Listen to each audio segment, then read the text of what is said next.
Buenas tardes. Buenas tardes, ¿cómo andamos? Muy bien, ¿y tú?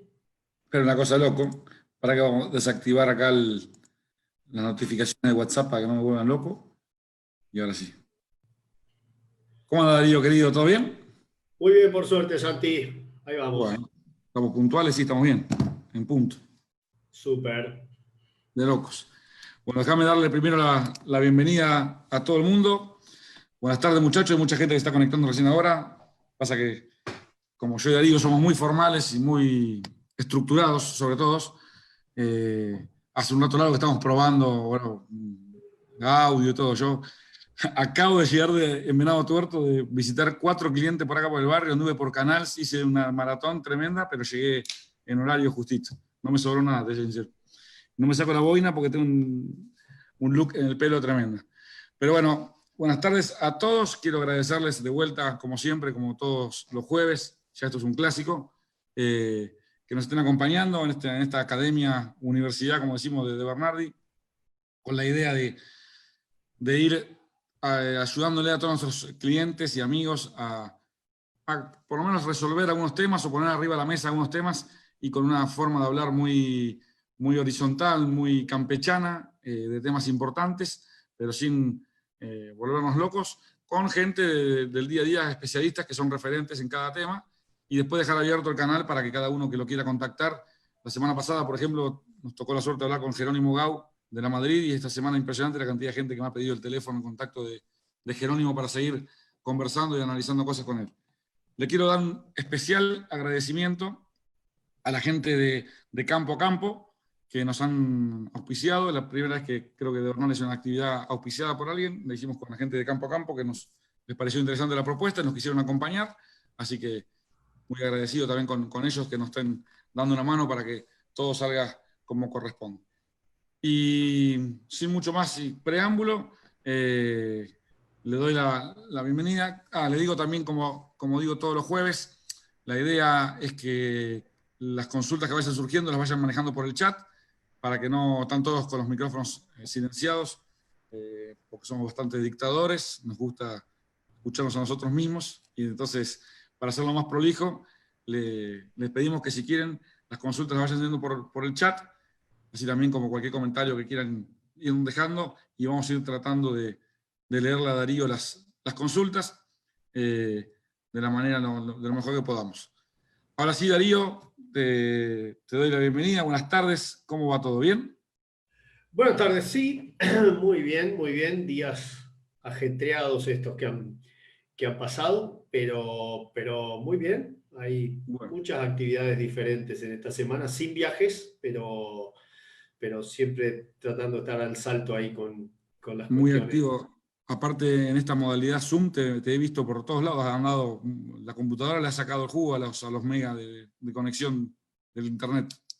Sí, sí, sí, igual es un cuento largo porque terminé una relación contractual con la anterior proveedora de internet a quien me cansé de putear y ahora empecé otro nuevo amor. Vamos a ver, llevamos 72 horas, venimos bien, pero recién en comisión asesora de becas de CONICET tuve 20 minutos de caída de sistema que me quería Uh, morir. Pero bueno, ahí vamos a ponerle toda la buena voluntad y que no se nos pase el tiempo tampoco. Buenísimo. Primero que nada, Darío, te quiero agradecer porque te prestes para esta charla. Además, quiero que todo el mundo sepa que los especialistas que están hablando, ninguno está cobrando ningún honorario para hacer esto, lo están haciendo simplemente porque se coparon con la idea, porque les pareció piola también aportar su grano de arena a cada uno de los equipos de nuestros clientes allegados. Esto es totalmente gratuito y libre, y es un privilegio que tenemos de poder escuchar a varios profesionales, entre ellos al doctor Darío Colombato, yo lo definí otro día en un audio, no sé si te llegó ese audio que definí para invitar a la gente, diciendo que es un capo, básicamente un capo que hace fácil lo difícil y sencillo lo difícil. Que yo creo que muchas veces es lo que uno como productor más pondera de los asesores, que se pongan en los zapatos de uno y le den una mano para que las cosas se resuelvan como uno, digamos, de una manera sencilla y fácil y asible, para decirlo de una manera campechana.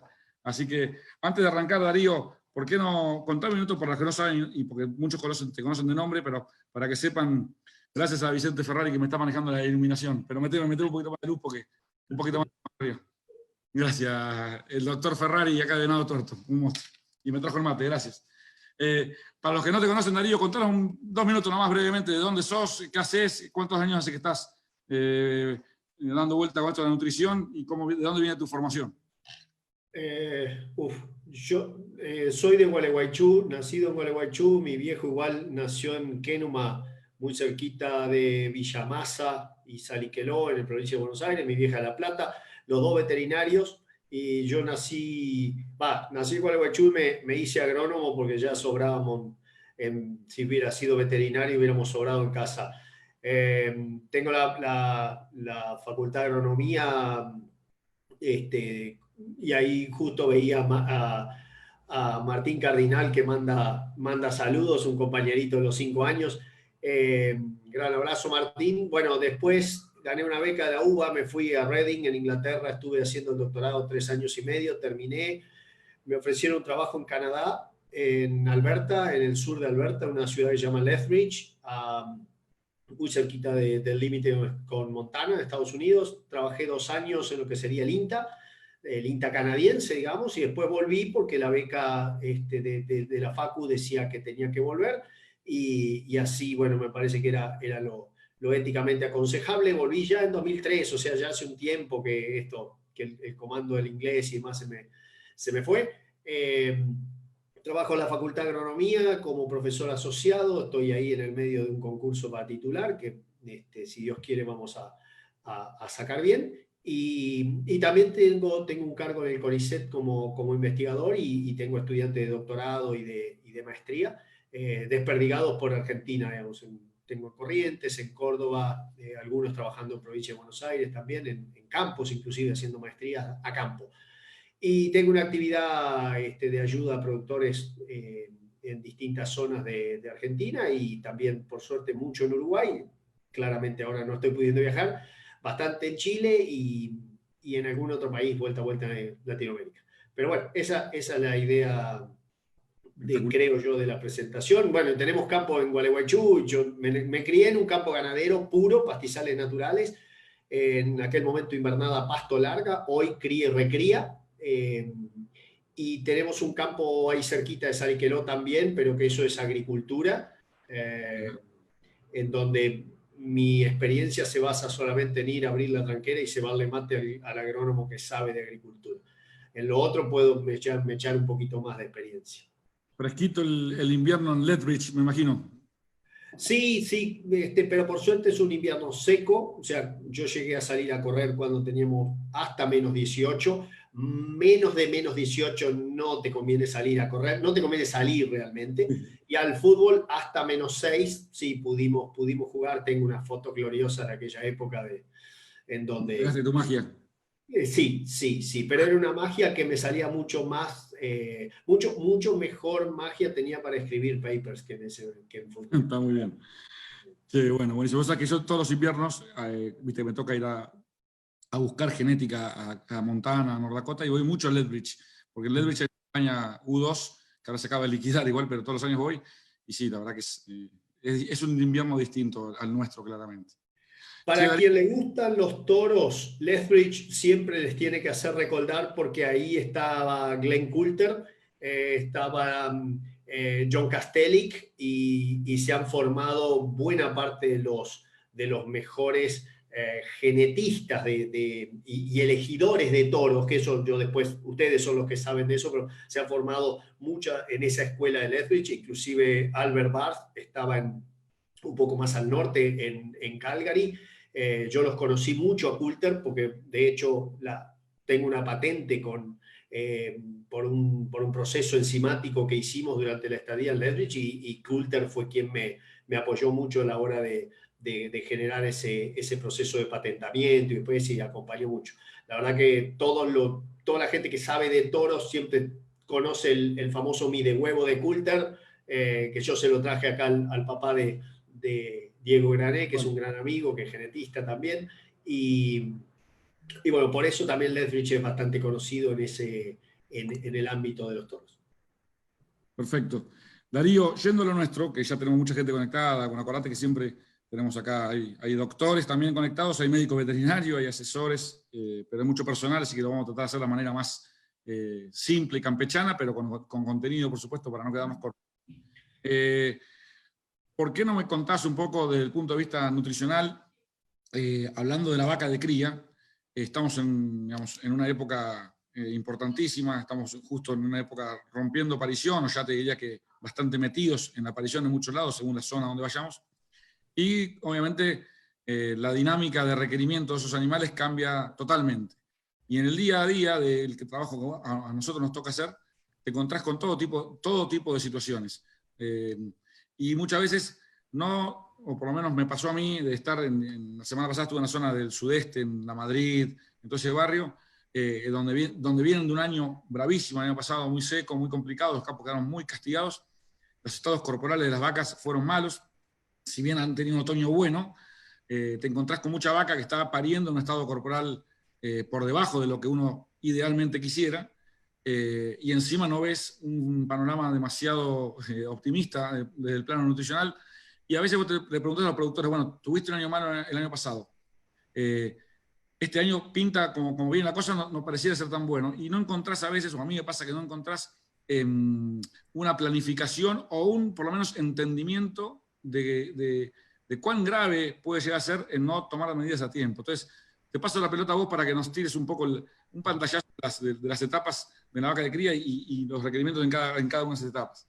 Sí, mira, conceptualmente esto es muy importante. O sea, a nosotros muchas veces, por culpa de un perverso sistema, desde impositivo hasta de burocrático y demás, muchos de los productores tienen más tiempo hoy en el escritorio para acomodarle los papeles al contador que para estar pensando en cuestiones productivas, ¿no? Pero bueno, yo no voy, igual arranco con esta pequeña queja, pero no soy alguien que esté todo el tiempo quejándose, sino que trato de decir, miren, no son independientes los procesos que están pasando en 2020 de lo que pasó en 2019 o lo que viene pasando en 2018. O sea, climáticamente y en lo que es un continuo en la vida de la vaca, no hay una independencia entre lo que pasó digamos, entre lo que está pasando y lo que pasó. Entonces, es bien importante, como recién mencionábamos, que nosotros tengamos una suerte de línea de vida planificada para vacas, sobre todo cuando estás partiendo del primer servicio. ¿Por qué digo esto? Porque hoy el principal problema que yo veo en muchos de los campos que tienen entores tempranos, y entores, por ejemplo, de 15 meses, que en región pampeana es casi el sinónimo de, bueno, el productor eficiente lo tiene de 15 meses, cosa que a veces puede ser verdad, puede que no. El tema de 15 meses, te diría, el principal problema lo estoy viendo en las pariciones hoy de las vacas que están dando su segundo ternero y que van hacia el tercer servicio, perdón.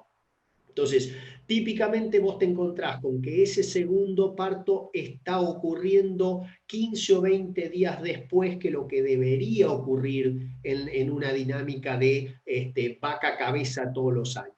Entonces ya en el tercero vos quedás muy descolocado y ese es un problema que para mí parte de una inadecuada nutrición temprana, o sea, parte en algo que pasó 2 años atrás, ¿sí? Y que muchas veces uno no termina de poder cohesionar o poder juntar esos puntos porque te empezás con que, bueno, te acordás y fue así, no fue así. Muchas veces pecamos de no tener registros.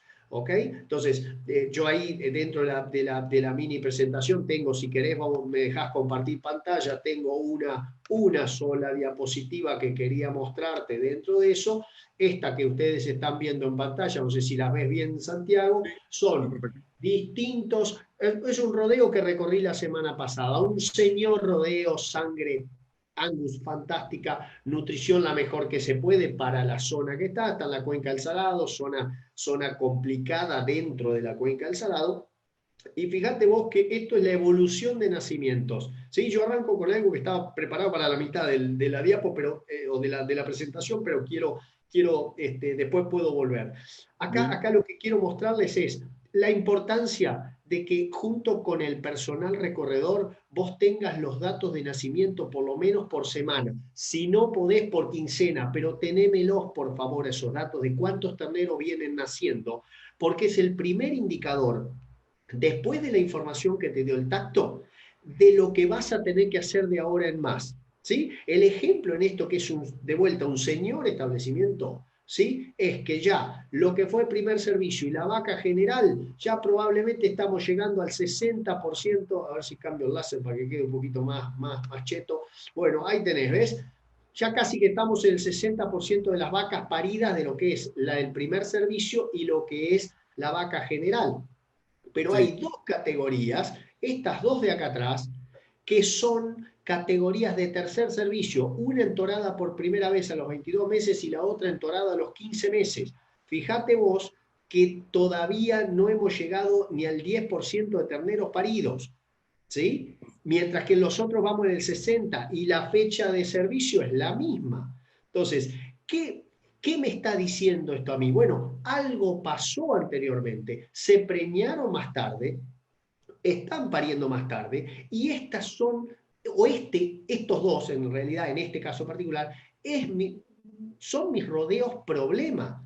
En estos me tendría que concentrar en que una vez que llegaste al parto, ¿sí? La nutrición de ella sea lo mejor posible, porque probablemente van a entrar en celo más tarde porque naturalmente el anestro, ¿sí? Aun cuando haya sido corto porque tu nutrición preparto fue buena, ¿sí? Que ahora si querés lo desarrollo un pelín más a eso, ¿sí? Sí. Aun cuando llegaron bien a parir, vienen pariendo tarde. Entonces, por más acortamiento del anestro que vos tengas, se van a alzar casi sobre 1 o 2 celos últimos, ¿sí? Antes que saque los Están toros.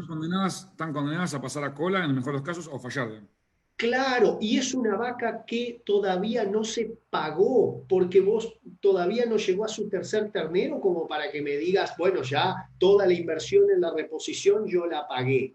¿Se Sí. entiende? Y esto va a dos niveles, digamos. Un nivel es el nutricional de lo importante que tiene la nutrición temprana, que yo siempre hago tanto lío y tanto lío con esto, porque hay que hacer ruido en esto para que, digamos, por lo menos uno sepa que las cosas que haces al principio en los ciclos tienen impacto sobre toda la productividad posterior. Y otra cosa es, para la gente que está en el día a día en el campo, los encargados, los recorredores, los puesteros, este dato es importantísimo porque les está diciendo cuánto más vas a tener que trabajar o no para adelante para lograr el resultado de preñez que vos querés. ¿Sí? Y en qué tendrías que mejorar. Por ejemplo, si vos tuvieras que hacer un destete precoz en estas categorías, muy probablemente estas sean las categorías, digamos, primeras para definirles un destete precoz. ¿Sí? Entonces, es importante como primer punto los registros más básicos de los que se puede tener. Esto no depende de una computadora, esto depende de anotar semana por semana cuántos terneros vos tengas. ¿Sí? Es lo mismo que en el tacto, no depende muchas veces de una computadora, depende de que anotes ese dato y con ese dato lo utilices como información. ¿Tenés mucha preñez cola? Guarda, loco, perdiste calidad de preñez. Vamos a mirar para adelante qué nutrición le tengo que dar a ese animal. O sea, tengo que mejorarle la nutrición para que ese animal se trate de acortar el proceso y pueda llegar más rápido al celo postparto. Porque la nutrición preparto, los 2 meses antes del parto, son fundamentales para que esa vaca llegue, o sea, acorte el periodo entre que pare y el momento en que presenta su primer celo. Mientras, esa es la nutrición preparto, ¿sí? Los últimos 2 meses. Los próximos meses, a partir del parto, lo que vos puedas hacer, por ejemplo, teniéndole un campo reservado, sacando las que van pariendo hacia ese campo reservado y dejando las otras, o mudando todo el rodeo si vos querés, esa nutrición buena postparto va a ser definitoria en que el primer celo que aparezca sea fértil y que ese animal tenga más chance de quedar preñado en el primer celo que vos tengas. ¿Sí? Entonces, el primer mensaje que a mí me gustaría dejar claro acá, que muchos de los que nos están escuchando dirán, che, esto es básico, yo lo hago hace 40 años. Sí, mi viejo lo hacía hace 40 años también.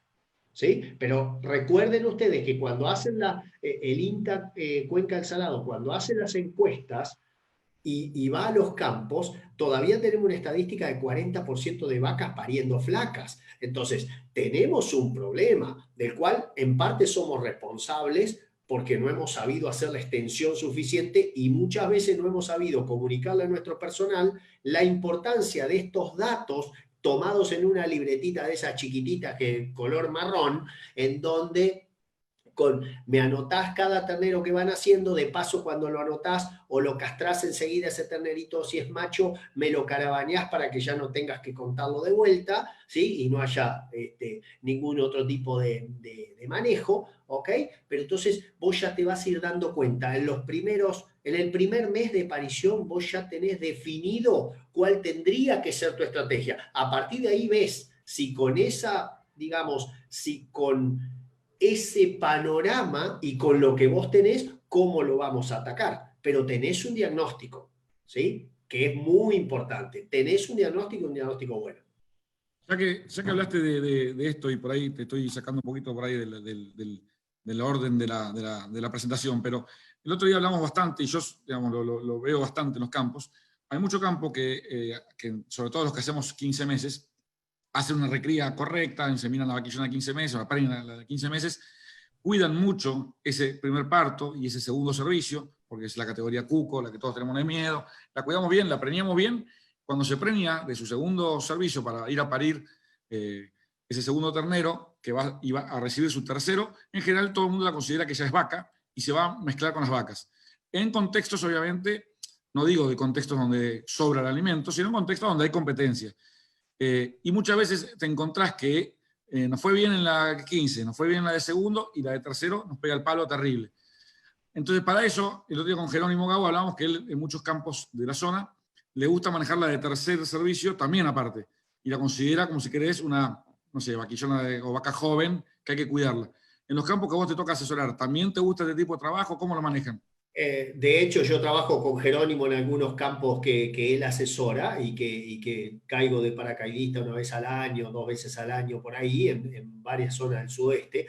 Y estoy completamente de acuerdo con su criterio. Si yo pudiera tener, de última tengo tercero y cuarto, o sea, porque siempre depende de qué tamaño rodeo tengas, ¿sí? Hay gente que dice, bueno, no, pará, yo tengo 300 de esa categoría de tercer servicio, entonces es un buen número para manejarlo en un potrero. Si tengo 60, juntámelos o sea, si tengo 60 y quiero manejar rodeos de 120 animales, juntámelas con las de cuarta. Pero el concepto, y creo que era lo que vos apuntabas, es que la de tercer servicio, que viene de primer servicio a los 15 meses, no es adulta al momento de obtener todavía el tercer servicio. Y las posibilidades de competencia, aún en pastoreo, contra vaca adulta es mucho menor. Porque, a ver, vayamos a la ecología evolutiva más básica. En el corral, que uno lo ve muy clarito a la competencia, la vaca más adulta le gana a la vaca. Sí, sí, ponete la boina, por favor, porque esto Me estaba picando la cabeza de la mugre. decía, en el corral vos lo ves claramente la competencia. Ahora, en pastoreo es más difícil verla, pero existe también. Vos imaginate que la vaca, llamémosle alfa, por llamarlo de alguna manera, la vaca alfa le va a dejar el mejor pedacito, parche de vegetación de raigras a las nuevas que vienen. Le va a decir, por favor, coman ustedes, yo después como si quiero. No, Primero usted.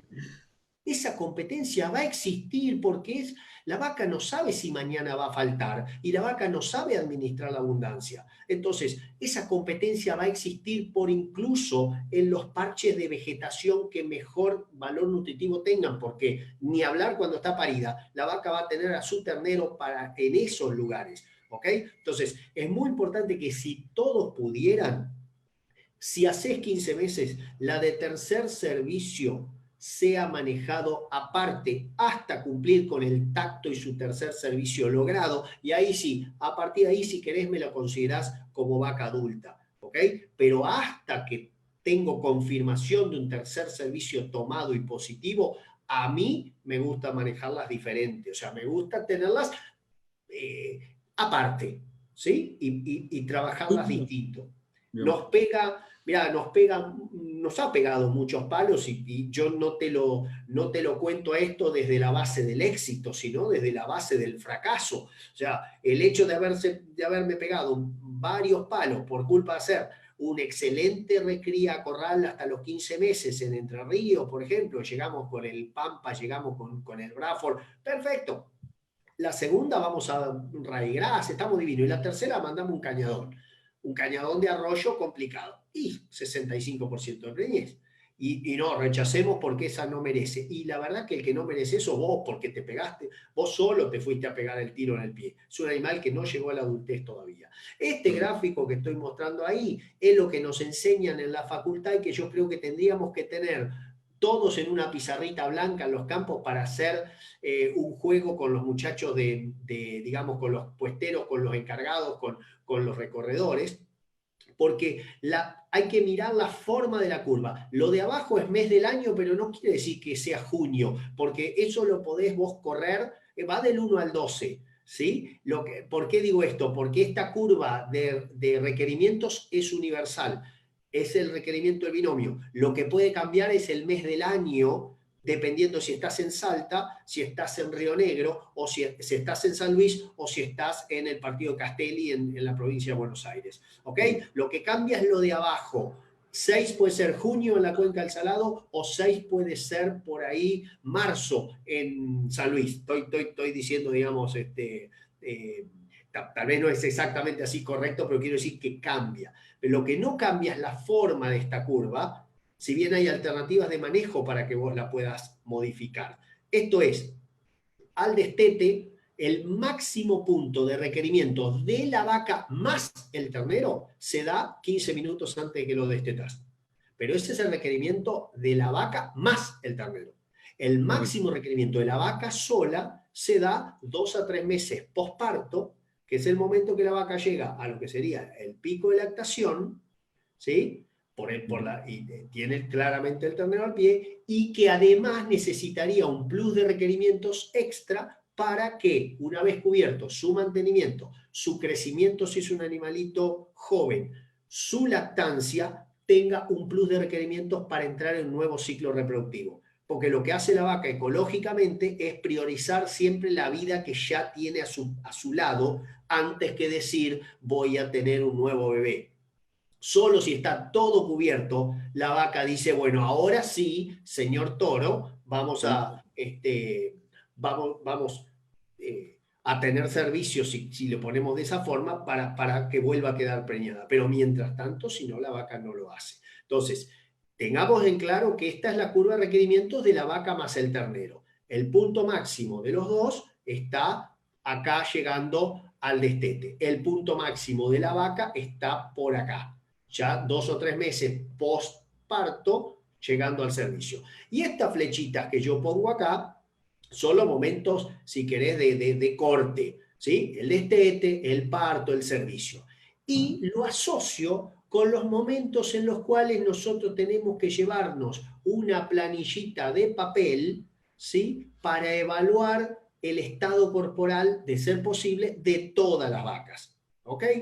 ¿Por qué de todas las vacas? Porque a mí muchas veces no me interesa el promedio del estado corporal de la vaca. Me interesa cuántas vacas están por debajo de un número fijo, porque esas son las vacas problema. ¿Se entiende? O sea, a veces vos llamás al encargado y te dice, bueno, promedio de estado corporal 5. Vos decís, qué bueno. Ahora, si vos necesitabas que ninguna vaca estuviera por debajo de 4,5 y hay 10 vacas por debajo de 4,5, en 1000 vacas es un punto de, por ejemplo, menor preñez. ¿Sí? Que en muchos campos estás peleando por ese punto. Entonces, es muy importante ver cuál sería, yo más que, digamos, acá les pongo el estado corporal que yo esperaría tener y que ninguna vaca estuviera por debajo. Como eso es prácticamente imposible, lo que tengo que saber es cuántas vacas tengo por debajo para determinar si voy a tomar una decisión o no, porque no hacer nada también es una decisión. Sí, ¿Ok? la más Entonces, común de todas. es que es la más común de todas. Y el ganadero, al contrario de muchos agrícolas, el ganadero tiene una esperanza extra. Siempre. Siempre no. Nosotros decimos, no, la vaca está re fea, pero mirá el nubarrón que viene allá, que Sí, seguro que va a tirar 10 milímetros y que automáticamente va a haber más pasto y la vaca por el solo hecho de ver el nubarrón ya se va a empezar a acomodar a engordar más. Y eso no nos pasa y siempre nos demoramos. El agrícola sabe que por cada día de demora en la siembra está dejando rendimiento. correcto. Nosotros no nos damos cuenta que por cada día que demoramos una decisión estamos dejando rendimiento. Vos lo sabés mejor que yo porque medís la ganancia de peso al pie de la madre de muchos de tus animalitos y sabés perfectamente que si ese animalito gana 1 kilo por mes en enero, son 30 kilos en enero. Ahora, si ese animalito ganó 600 gramos, que qué bueno, 600 gramos, al pie de la madre, ¿eh? Los Sí, sí. 400 gramos de diferencia en el mes son 12 kilos menos de ternero al 31 de enero. 12 kilos menos de ternero en un momento como hoy, que está picantísimo, déjame sacar la cuentita fácil, a 150 mangos son 1.800 mangos por ternero, que Tal no cual. los tengo. Y en la práctica, en los campos que te toca llegar, y porque bueno, obviamente uno trata de apuntar a que todas las vacas, como decías vos, tengan un estado corporal arriba de 5,5, y las que no se te adaptan o las que por X motivo están por debajo de eso, ¿a vos qué te gusta en general en esos campos? Porque obviamente alimentar a todo el rodeo para levantar la cola o las que están malas es carísimo. ¿Qué haces? ¿Sacás aparte de esas a un mejor recurso? ¿Cómo lo manejas? Ahí depende mucho de qué porcentaje de animales estemos hablando. Cuando hay un porcentaje alto, probablemente justifique mover todo el rodeo a una mejor alimentación o inclusive suplementar, que son, te diría, en vacas de cría, la única vez que yo he suplementado fue en la sequía 2007-2009. O sea, muy pocas veces suplementamos con otra cosa que no sea sales para hipomagnesemia, por ejemplo, ¿sí? Ujú. O sea, esa suplementación mineral está fuera de lo que yo hablo de suplementación en estos casos, que sería con energía y proteína. Eh, o sea que en realidad la respuesta va dependiendo en el caso de qué porcentaje de animales estemos hablando. ¿Ok? Ok. ¿Por qué? Porque en el tacto, vos haces el destete, haces el tacto, decís, bueno, vaca que está, por ejemplo, cuando digo 5,5 estoy pensando en una escala 1 a 9, aclaremos eso también de entrada, estoy pensando en la escala 1 a 9, una escala más ganadera, si se quiere, ganadera de carne, pero es equivalente de alguna manera a la escala 1 a 5, es extrapolable. Todas las vacas que estén por encima de 5,5 podrían en rodeos muy bien manejados, podrían ser sujetos a restricción alimenticia. Ah, ¿Sí? perfecto. Te metiste en un Bueno, terreno que te viene la programación fetal, se me salen todos bueno, los yugures. ahí va. Vos fijate esta curvita. Esto como es la curva del requerimiento del binomio, de la vaca más el ternero, cuando yo le saco el ternero, y la vaca está al momento del tacto, por ejemplo, 60 días que retiré los toros, esa vaca tiene como máximo 5 meses de preñez, estoy pensando en 3 meses de servicio, y como mínimo tiene 2 meses. ¿Ok? Algunas están entrando en segundo tercio y otras están entrando en terminando primer tercio. ¿Hasta ahí voy bien, Santi? Sí, perfecto.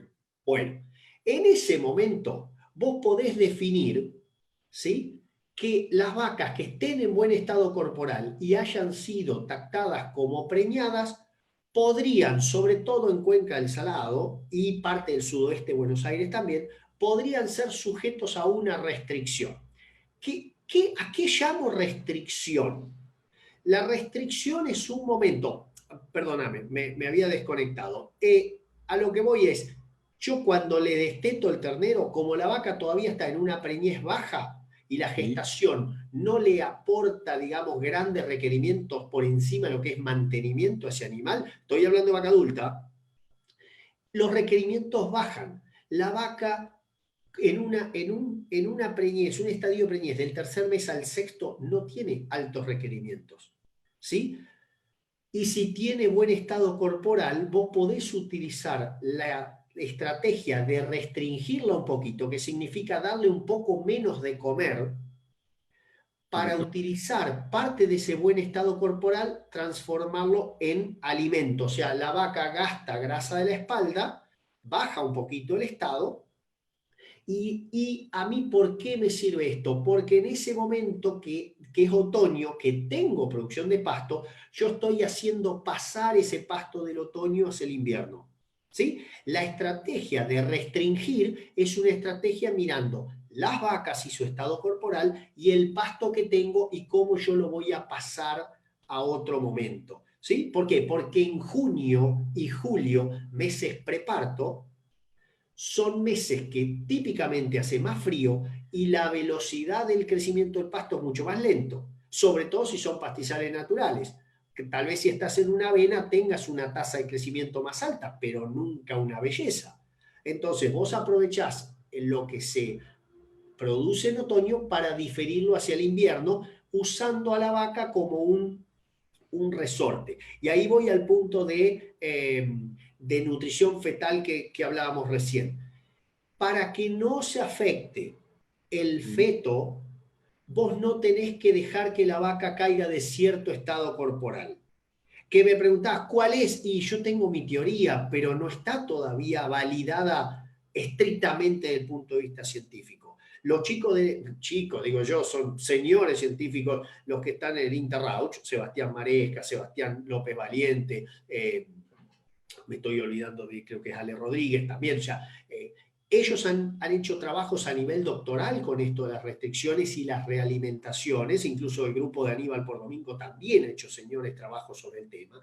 Y hasta ahora, tomando colectivamente todos esos resultados, lo que yo veo es que no tendrías que bajar de 4 en la escala 1 a 9, ¿sí? Y tendrías que realimentar bien el último tercio, y ahí no hay ningún efecto, ni siquiera en el tamaño de cortes del novillo hijo de esa vaca que tuvo la restricción. Ya no estoy hablando solamente del peso al nacer, del peso al destete, del peso. Lo que vos, si vos no bajás por debajo del estado 4. Antes yo tenía más una escala mucho más permisiva. Decía, bueno, mirá, 3, que se le vea, viste, la aletita de tiburón, la apófisis espinosa, y hasta ahí podemos. No, ahí seguramente estábamos cometiendo un error. Entonces, la restricción, por definición, es una herramienta para ahorrar pasto del otoño, pasarlo al invierno. ¿Sí? Si vos no tenés seguro ese objetivo, ni te metas en restricción, porque como hablamos mucho con muchos veterinarios, muchas veces esa restricción opera naturalmente. Ya la vaca, a partir que la destetaste, la mandan a un peladal infame y nunca más se recupera porque tenés pastizales naturales de pastoreo continuo, tenés un montón de cosas. El 40% de las vacas paren flacas. Entonces, Déjame el mensaje es, convertirme.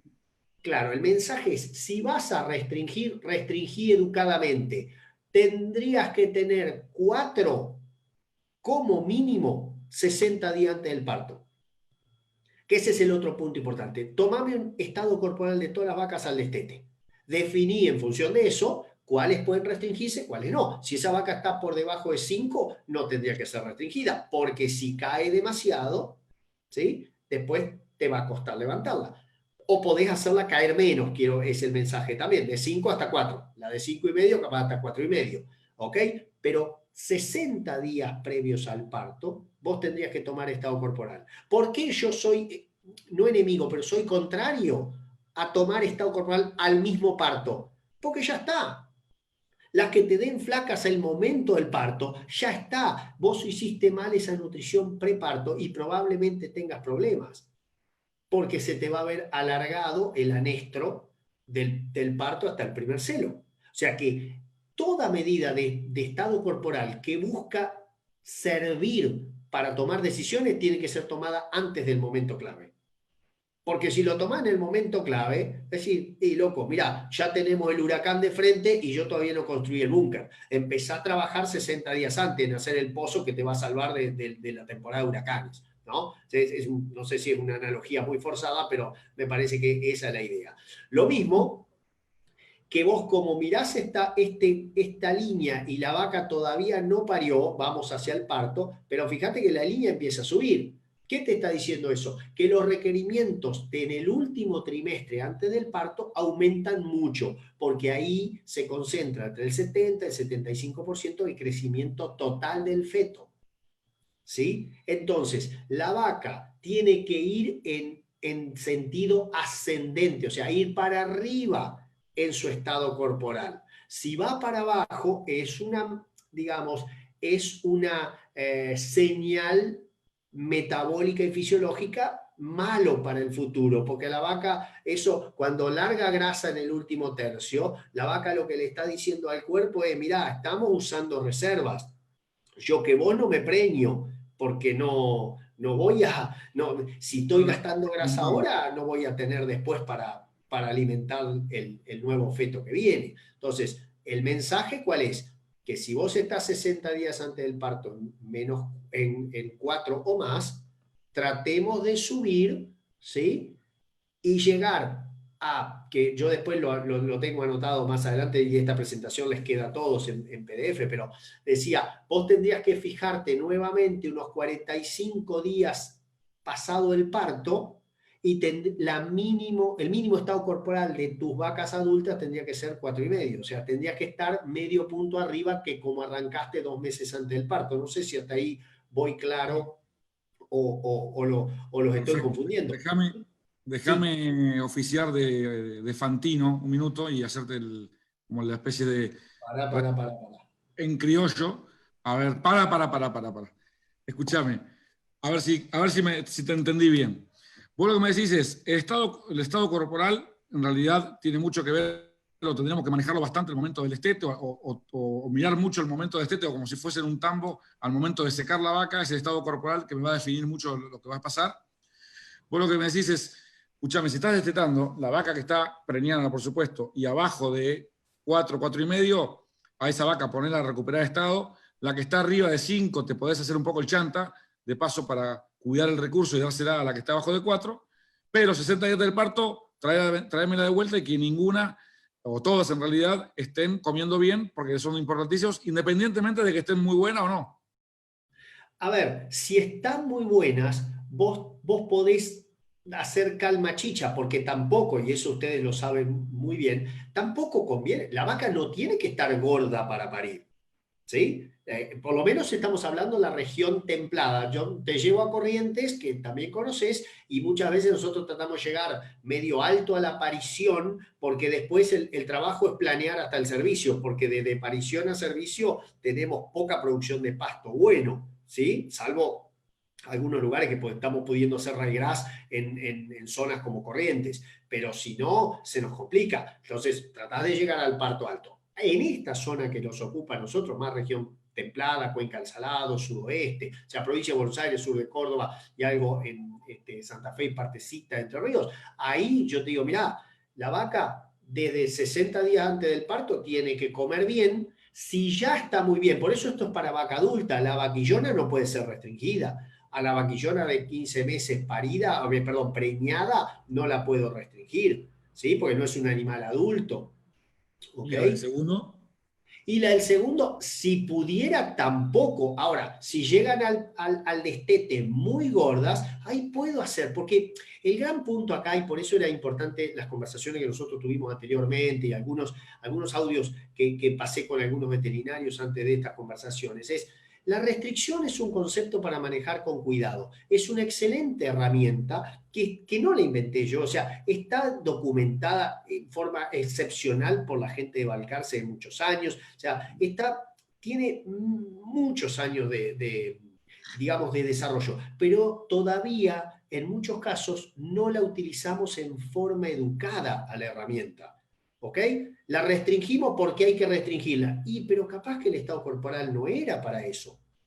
Otra gente, y ya voy, restringe la vaquillona en último tercio porque no quiere que para muy gorda.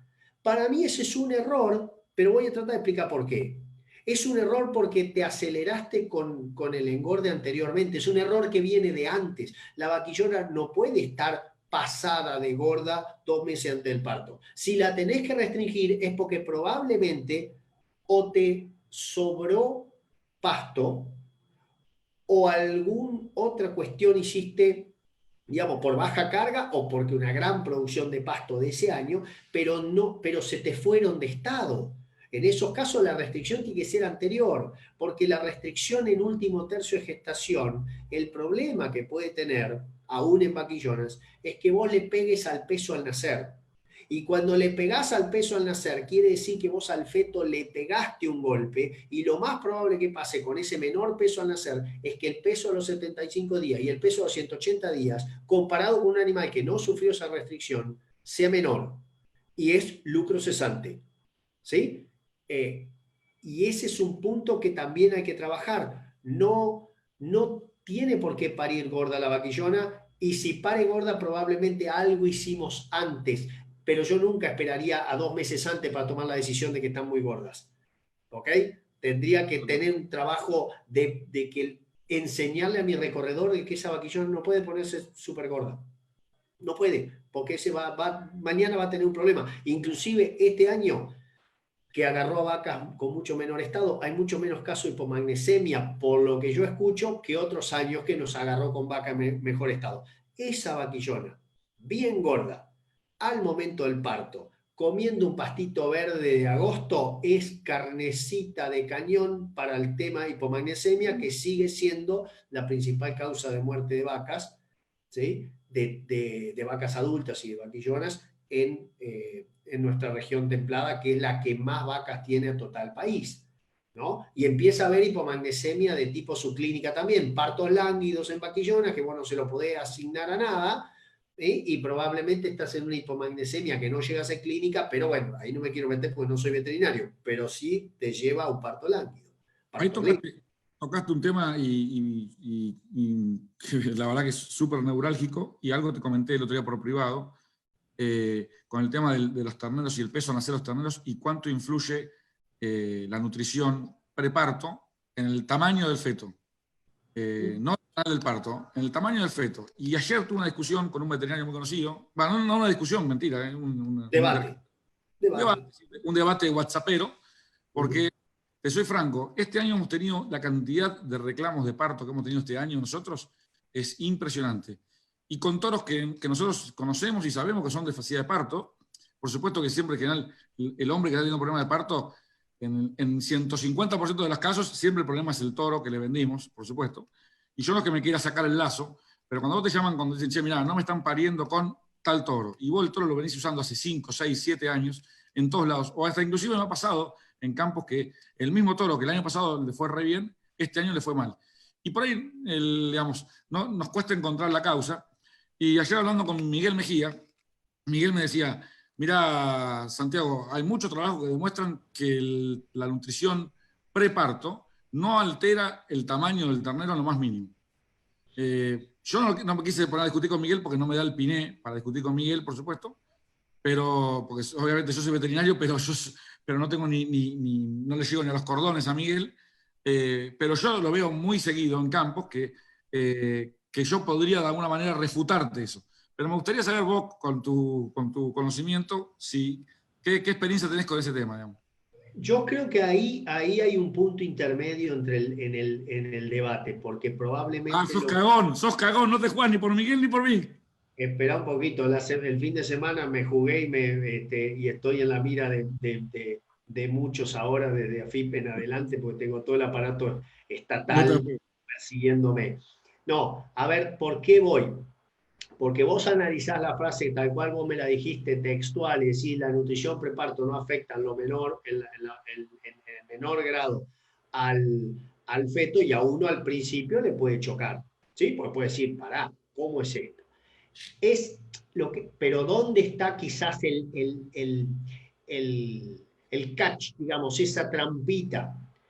El crecimiento del feto, dado que ya que empieza a ser completamente prioridad ese crecimiento. Al principio, durante la gestación, al principio la prioridad la tiene la placenta y se va generando todo el aparato que después va a terminar alimentando a ese feto. Entonces, fisiológicamente la naturaleza es sabia. Lo que va a tratar la vaca por todos los wines es llevar todo, digamos, la placenta, y el ternero se va a convertir en el órgano, así como cuando el maíz se está llenando, tenés una fuente que son las hojas que se empiezan a secar y van pasando al grano, que es el que se va llenando de almidón. En el caso del ternero pasa lo mismo, de alguna manera. Lo que va a hacer la vaca es se va a achicar el tamaño de vaca, pero va a tratar de que el ternero sufra lo menos posible. ¿Sí? Entonces, por ese lado yo puedo encontrarle un buen punto a Miguel en el sentido de decir, mira, y probablemente vos podés empezar a matarla de hambre o empezar a, digamos, o no matarla de hambre, que no va a afectar tanto ese peso al nacer del ternero. El gran problema lo vas a tener que si estrujaste la vaca demasiado, la vaca no va a tener ni fortaleza física y va a estar llena de alteraciones desde hormonales hasta minerales que van a generarle un problema al parto y probablemente tengas asistencia en animales que vos pensás que nunca debiste haber tenido asistencia y que en realidad no es el toro ni es el tamaño del feto, sino que es un problema que viene de la propia subnutrición que tuvo la vaca, porque este es un año más de subnutrición que de sobrenutrición. Entonces yo le esperaría ver más un tema, no que están teniendo terneros más grandes, sino que estás teniendo los mismos terneros que tendrías antes, porque la mayoría de ellos no va a estar pesando los terneros al nacer, ¿sí? Salvo uno o dos que quiera pesar para mostrarte el punto, viste, la excepción a la regla, pero en realidad es un problema nutricional de subnutrición, en muchos casos subclínica. Vos no las ves a las vacas demasiado flacas como para que no puedan parir, pero le faltó ese nivel sérico de magnesio, o sea, ese poquito magnesio que tenía que tener como para generarte un parto más lento, un problema, y eso repercute en asistencias y demás. Porque no te deben estar protestando porque están pariendo tarde, te deben estar protestando porque están pariendo a tiempo, pero alguno mal pare o te aparece a la noche y eso lo tenés, ¿sí? Entonces, yo por eso encuentro un punto intermedio entre lo que dice Miguel y lo que mencionas bien. Probablemente el toro no es, si viene de animales probados, y probablemente no es, porque en muchos de los casos donde los prueban en cabañas donde las vacas están recontra regordas, entonces no tendría ninguna razón para dar un ternero extra grande en un animal donde no le estás dando de comer ni siquiera la mitad de eso.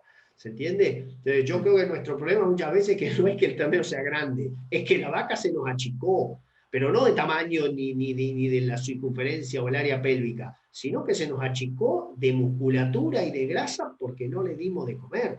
Y ese es el otro punto que vos tenés. Hay veces que achicaste tanto la nutrición de la vaca que podés llegar a tener 1 o 2 kilitos menos al nacer. Hay un trabajo de Seba López Valiente que es buenísimo. 32 kilos del lote que no tuvo restricción preparto y 30 kilos, 32 versus 30, el lote de terneritos nacidos de vacas que bajaron estado. ¿Sí? Esos 2 kilitos, sí, qué bueno, 2 kilitos. Esos 2 kilitos eran 10 a los 180 días del ternero. Tenías 10 kilos menos de ternero. Y probablemente si esa restricción operó durante el segundo tercio y no se recuperó, ese ternero le agarra en los 2 primeros meses de vida uno de estas olas de frío que ha venido, ese ternero se muere.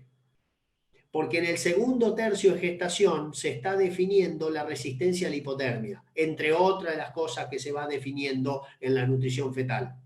¿Sí? Entonces, vos la matás de hambre en una restricción poco educada y por ahí tenés 2 o 3 terneros muertos después por la ola de frío, que vos decís, ¿por qué se muere?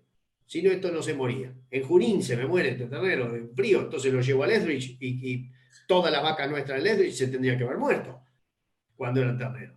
¿Me entendés? Entonces, ahí, por eso es tan lindo este punto y tratar de definir que uno tiene que tener nuestro indicador de adentro, no lo tenemos, no tengo un sensor que me diga cómo viene creciendo el feto. Lo que tengo es el sensor de afuera. ¿Cuánta grasita tiene la vaca? ¿Cuántas vacas están por debajo de este estado? ¿En qué momento tengo que verlos? ¿Sí? Y en función de eso tomar una decisión. ¿Hago algo o no hago nada? Esa es la primera gran decisión que tenés que tomar. Y una vez que decís, hago algo, bueno, ahí discutamos, che, ¿cómo es la forma más fácil de hacer esto que vos me estás diciendo? Perfecto. Otra pregunta que te quería lanzar antes de irme a las recrías, que creo que es el punto más importante, donde más plata se deja de ganar o se pierde muchas veces por no tomar, creo yo, decisiones correctas en una categoría que es obviamente debería ser el cimiento o la piedra fundamental para todo el resto de la historia del animal y del campo. Pero antes de eso es, habitualmente, o muchos los campos de cría, o sea, la cría, por lo menos de los clientes donde a mí me toca trabajar y visitar, en general está ocupando los lugares o las tierras que no tienen oportunidad, ¿no es cierto? O sea, todo lugar donde vos podés hacer agricultura va a agricultura, todo lugar que se puede hacer recría, se hace recría, y la vaca obviamente va a ocupar los lugares donde se va a tener la vaca. Habitualmente eso genera que ocupamos muy bien los naturales, los comemos en verano, todo funciona perfecto, y el problema se le presenta a muchos clientes cuando dicen, bueno, viene la época del invierno, tengo que liberar muchas veces esos naturales para no matarlos, y no quiero pisar verdeos, o no quiero pisar lotes agrícolas, o no quiero usar silo porque no me es económicamente rentable. Entonces, ¿a dónde voy? Y bueno, tengo que ir a pastos diferidos, llámese maíz diferido o sorgo diferido, o concentración con rollo. Bueno, la experiencia que uno ha visto, y esto es lo que te quiero un poco tirar la pelota para que vos nos cuentes, en estrategias de vaca de cría, no de vaquillona, sino vaca adulta, en sorgos diferidos, de volumen, esos que no tienen tanta calidad, es que mientras no se helaron, la cosa marcha bastante bien. Ahora cayeron 2 heladas y eso se convierte en papel de diario. ¿Cómo haces vos o qué nos recomendarías a los que usamos diferidos para maximizar el recurso del diferido y sin tener ese problema de subnutrición proteica? ¿Qué recomendás vos ante esos casos? Primero hablar con gente que sepa de esos sorgos, porque lo bueno del sorgo es que vos tenés muchos tipos de sorgo, como tenés los forrajeros, que podrían ser interesantes hasta marzo, abril. Después tenés los azucarados, que aún los podés dejar diferidos para lo que sería, por ejemplo, abril, mayo, que empiezan a perder calidad, pero pierden mucho menos que los fotosensitivos forrajeros, ¿sí? Porque eso el tallo azucarado le permite mantener algo de calidad. Y después, para realmente un diferido como tal, helado, tendrías que buscar sorgos de tipo o doble propósito con alto grano, o directamente granífero, que la decisión muchas veces pasa por una cuestión agronómica. Por ejemplo, yo tengo campos donde en Sierra de la Ventana, vos decís, che, hago un granífero y son más bajitos que yo. Y vos me conocés, y bastante de la gente me conoce. O sea, si ya es más bajito que yo, y mirá, mucho volumen no tiene. O sea, volumen en ancho yo tengo, pero en alto no tanto. Entonces, ahí vos decís, no, buscame un doble propósito con alto grano que tenga más porte de planta. Ese grano va a mantener la energía y después la fibra será de 48, 49% de digestibilidad, no va a ser mucho más, la fibra del sorgo, pero el grano de sorgo consumido en panoja por la vaca de cría tiene un porcentaje de aprovechamiento de almidón mucho más alto que lo que anteriormente se creía. ¿Sí? Cuando la vaca de cría consume el sorgo directamente de la panoja, el aprovechamiento que hace es muchísimo mayor que si yo desgranara todos esos granitos y los pusiera en un comedero. ¿Ok? Entonces, típicamente lo que vos armás, y en los grupos que estamos nosotros de WhatsApp, que seguramente hay muchos de los muchachos escuchando, y las chicas, sí, tenemos a Gustavo Almacio, tenemos a gente excepcional en cuanto a conocimiento agronómico de esos sorgos, y ellos te explican que decís, mirá, vos haces una cadena de sorgos que de vuelta no es para todos la cuestión. Si vos decís, no, hacémelo simplón, 2 tipos de sorgo, ¿sí? O hacémelo súper simplón, un solo tipo, un doble propósito con alto grano, lo empiezo a comer verde y después lo termino comiendo diferido, pero siempre con alto grano. Porque esa energía es la que va a tener la vaca en el más cercano preparto, perdón, en el más cercano preparto, vamos de vuelta acá. Ese sorgo muchas veces sirve de realimentador porque vos dejaste el pastizal natural cuando destetaste y lo vas a volver a tener cuando va a parir la vaca. Entonces le das 4 a 5 meses de recuperación a ese pastizal natural que tiene tasas de crecimiento lentas y que necesita estar listo para de parición en adelante. ¿Sí? Que es el problema que tienen los campos agrícolas, digamos, un campo agrícola que no quiere que lo pisen. Bueno, tratemos de negociar un poco de sorgos en lotes que no sean tan agrícolas o incluso maíces diferidos. Hoy tenemos sorgos resistentes, creo yo, perdón si lo estoy pronunciando mal, a las imidazolinas, que te ayudan, te lo acercan al tipo de maíz que se está utilizando, así, ya se cae el cuco de la maleza asociado al sorgo se empieza a caer, tenemos formas de mucho el maíz en el precio de la bolsa también. Eso. Bueno, claro, también, o sea, todo que son detalles por ahí que los terminás viendo una vez que estás dentro del campo y decís, bueno, mira, yo la alternativa te sugiero es esta, alternativa te sugiero es esta. Pero me viene muy bien ese comentario inicial tuyo de eso, porque es la forma que yo educo una restricción. O sea, si yo tengo sorgos preparados para diferir, yo podría decir, bueno, ok, difiero este alimento, lo difiero para esta etapa, ¿sí? Para la etapa de realimentación.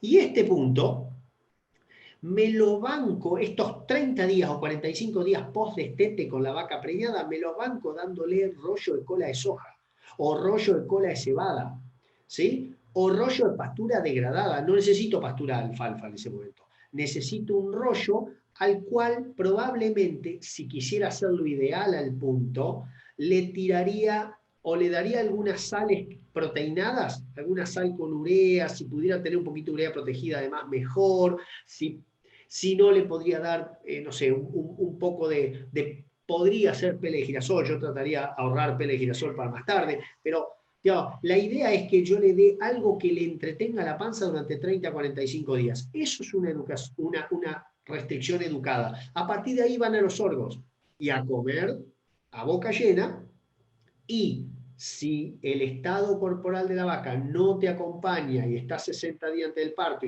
y tenés sordos todavía para dar, ahí es donde empieza a tallar la necesidad o no, que eso lo definís vos, de darle algo más de proteína. Esa vaca, si hay algo que le puede faltar para aprovechar la fibra del sorgo pasado, es proteína. Lo mismo con el maíz, ¿sí? Cuando comen más grano van a tener mucha energía y van a tener 8% de proteína. ¿Sí? Pero después, cuando empiezan a bajar la fibra, ya se vienen a 5% de proteína, 4,5%, y una fibra muy grosera, muy difícil de digerir, y entonces, si no tenés mucho grano, no alcanza a dar el grano la cantidad de proteína que necesita para estar en un límite de 7,5, 8, que es lo que necesita la vaca. ¿Ok? Y para darle proteína a la vaca, ¿qué te gusta? ¿Te gusta tirarle un speller? ¿Te gusta tirarle un rollo de alfalfa? ¿Qué te gusta Bueno, típicamente rentable? mira, totalmente, ahí miro mucho dónde estamos en la zona. Por ejemplo, cuando voy allá a Rancul, un campo que voy una vez al año, hace unos años, que está Teo Sorraquín también, y me ayuda mucho. Es decir, ahí mi primer propuesta era tirar pele de girasol 3 veces por semana, lunes, miércoles y viernes, y este año teníamos rollos de alfalfa. Y pusimos rollo de alfalfa. El gran tema fue que había que desparramarlos, ¿sí? Una máquina los iba como desparramando para darle 40 centímetros de frente por vaca para que todas las vacas tengan su opción proteica. Estoy hablando en categoría vaca y ya pasamos a recría, pero es decir, eso lo podías hacer con girasol, lo podías hacer con burlanda. Cuando vos vas a Nebraska, ves que toda la suplementación de vaca en el momento que necesitan invierno crudo y pastizales naturales muy malos, se da en base a burlanda, medio kilo de burlanda por día. En una semana son 3,5 kilos, ¿no? En 7 días son 3,5 kilos. Bueno, esos 3,5 kilos te los separan en 3 fracciones. Una fracción el lunes, una fracción el miércoles, una fracción el viernes. 1,2 kilos por vez. Es el equivalente a medio kilo por día. ¿Sí? De un alimento basado en burlanda. Si tenés algo de algodón, podés hacer pele de algodón. Pero te acomodás la zona y en Argentina está lleno de subproductos agroindustriales para utilizar. ¿Sí? Algunos son más caros, otros son más baratos. Es el tema de ahí de sacar la cuenta y qué es lo que nos puede llegar a convenir en cada momento. Buenísimo. Che, bueno, te voy a pasar a la siguiente etapa, si te parece bien. Ya preñamos bien la vaca, la destetamos y nos vamos a la parte por ahí más importante. Mirá las monos locos que habías preparado para la foto, ¿eh? No podías haber puesto una Angus de la guagua cuando fuiste ahí. Te Pusiste busqué, pero no había vacas gordas. no, nunca, jamás. No, en Olvídate. realidad no saqué las fotos que correspondía y tenía ahí, es por eso no quise mostrar mucho, tenía de la Brangus, de Está la, bien, te de estoy la gastando escala hoy. oficial de Brangus para ver las diferencias. Pero ahí inclusive a mí me gusta más que haya un veterinario explicando anatómicamente y mejor que yo las diferencias, esto, qué es lo que veo. Yo sé explicar qué es lo que miro, pero no tengo la autoridad para decir qué es lo que estoy tocando cuando toco los huesos, ¿viste? O cuando toco la parte Está muy bien. Escúchame, te quiero, digamos, te tiro como disparador simplemente lo que me pasó a mí este año en la guagua, por ejemplo, que lo veo en muchos campos a los que voy. y yo de cabezón que soy, porque Luisito Micheli me había dicho, vamos a hacer un corral de inicio, y no lo hice, cada vez con esta presión de tener más carga, venimos bien con la pernilla, venimos mal, pero venimos adelantando el destete. Yo en la zona de ahí, lo que tratamos de hacer en la zona de América es los lugares buenos, se lo damos la recría y la preparación de los toros, y la vaca va al bajo, que es de terror, o a un sorgo diferido. ¿Qué pasó? Este año destetamos unos terneros que re temprano, 15 de febrero, pesaban, no sé, 180 de promedio, y tenían una alfalfa que era espectacular, y digo, listo, la mando a la alfalfa y buenísimo. Cuando miro el control del primer mes, no habían ganado lo que tenían que ganar. Bueno, digo, será que en el mes, viste, cambio de campo, el agua nuestra es mala, cambiaron de agua. En realidad, seguramente que es el estrés del coso. Vamos segundo mes, segundo control, pesamos en abril, pumba, de vuelta veníamos con ganancias de 300 gramos, no sé, 350. Me empecé a preocupar gravemente. Y ahí vino San Colombato y me cagó a pedos y lo corregimos. Ahora, yo le estaba poniendo un recurso que era fenomenal. La alfalfa era, te juro, era para sacar una foto y era la tapa del libro del pastoreo, ¿viste? Y sin embargo no me estaba yendo bien. Entonces, esos errores de la recría que lo vemos bastante seguido en los campos que andamos, de que se pierde tiempo, bacheamos mucho tiempo la recría al pedo. Me encantaría escuchar un poco la importancia y cuánto nos sale, Darío, a veces no tomar decisiones correctas en esa recría. Viste, como los políticos empiezan, es un tema complejo. Porque tenés un montón de realidades diferentes. Yo esa realidad, como vos decís, la vi siempre con el diario El Lunes. Es mucho más fácil opinar y retar parece lo más lógico del mundo. Me enseñaron de chico que el reproche no existe. Si en aquel momento habían tomado la decisión y dijeron que no, bueno, se la aguantan todo con lo que saben que se la tienen que aguantar. Ya está. Pero yendo al punto, para mí, como el destete se sabe, digamos, no lo inventé yo, que es el momento del peor estrés de toda la vida del animal, vos realmente tendrías que ponerlos en un spa, digamos, en un hotel 5 estrellas al momento de salir de ese destete. La pastura de buena calidad de febrero debería ser cercano al spa. ¿Sí? Hay veces que el problema no lo tuviste al destete o en el mes posterior al destete, sino que es un problema que creo que lo conversamos en su momento, que esos animalitos venían golpeados desde enero. ¿Sí? Esos animalitos ya antes del destete ya venían golpeados y muchas veces el peso no necesariamente lo refleja, porque por ahí está 5 o 7 kilos menos y bueno, es normal. Pero si esos 5 o 7 kilos fueron solamente del último mes, vos tuviste una mala ganancia. Le asociás el estrés del destete y los condenás a que le bajaran todas las defensas y empieces a tener problemas de ojo, problema de neumonía, que cuando empezás a tener esos problemas es muy lógico que la balanza acuse valores muy bajos de ganancias, y ahí también es muy importante empezar a pensar en las balanzas individuales. Si fuera electrónica, mucho mejor por el tema, con caravana electrónica digo, por el tema de empezar a ver cuánto ganan el 20% menor de tu tropa, cuánto ganan los mayores, empezar a detectar patrones entre eso como para definir mejor cuál es la estrategia a 2021 y 2022, que es lo que realmente importa. Si acá ahora atajamos a los bolsazos como que se nos viene el fuego, pero para el año que viene no quiero volver a estar en esa situación. Entonces, el corral inicio es una de las mejores opciones que uno tiene para que en 60 días de estadía vos puedas tener 40 kilos de ganancia. ¿Sí? Ahora, ¿qué me ha pasado a mí? Por eso te lo voy a contar desde el lado del fracaso, si querés. Cuando uno piensa, no, a los más livianitos al corral y los más pesados a campo, que es lo que típicamente uno piensa hacer, yo tengo algunas experiencias en contrario, sobre todo en Corrientes. Los más chiquitos se me enferman más en el corral, entonces prefiero sacarlos a campo, a potreritos muy chiquitos, a campo, con pasto y tal vez poner un silito de autoconsumo para que ellos coman. Y así limito el hacinamiento que termina teniendo un peor, digamos, un efecto peor de lo que yo hubiera esperado.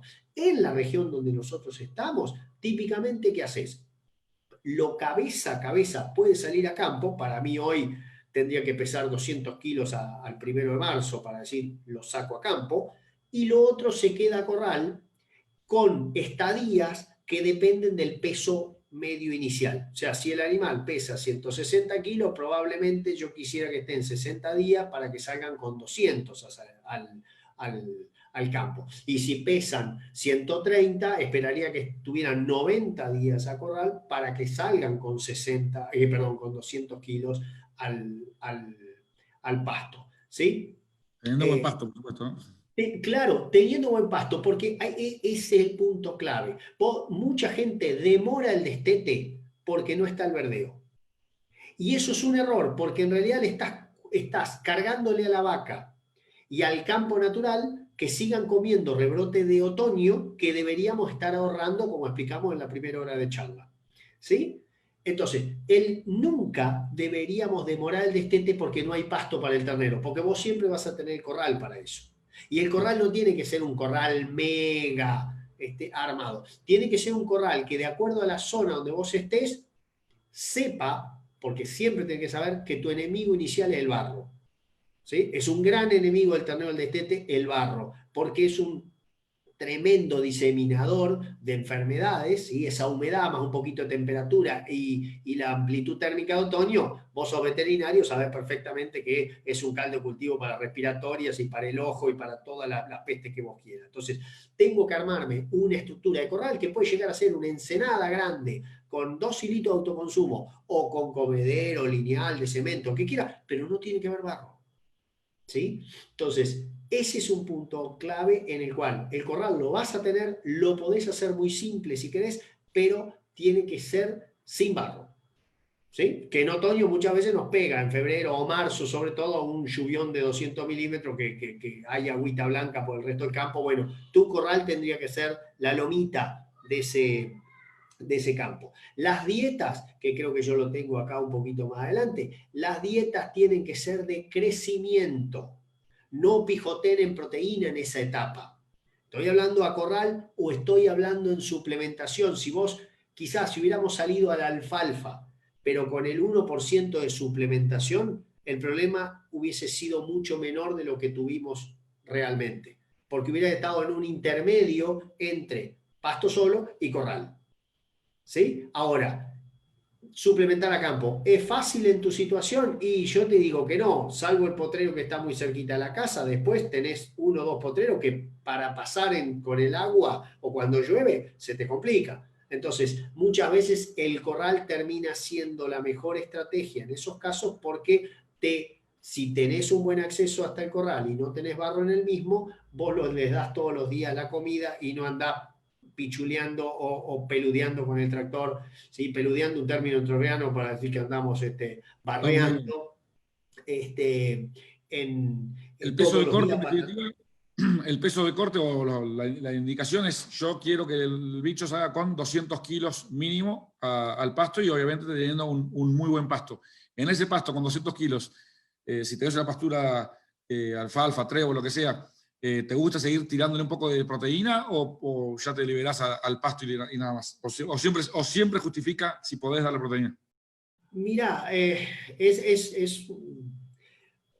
si me tengo que jugar un palo, a mí me gustaría tirarle algo, pero no sé, no estoy tan convencido de que sea un proteico per se. O sea, si yo tuviera burlanda de maíz, probablemente estaría muy cerca del ideal. Burlanda al 0,5/0,6% del peso vivo es espectacular para un pasto de otoño, ¿sí? Porque aporta algo de proteína que es pasante, o sea que es una proteína, vos me dijiste que no hablara de proteína pasante, pero esta proteína es pasante y va al intestino y es buenísima, tiene algo de grasa, es muy palatable, aporta energía y aporta buena proteína. También podría ser el 0,7% de un grano, ¿sí? Que lo usamos bastante, ¿sí? Es una suerte de apoyo, ¿viste? Cuando corrían las postas de 4%. Bueno, cuando vos destetás, el segundo sale a correr, que es el destetado, vos le alcanzás con la posta, lo acompañás un poquito al otro. Esos son los 30,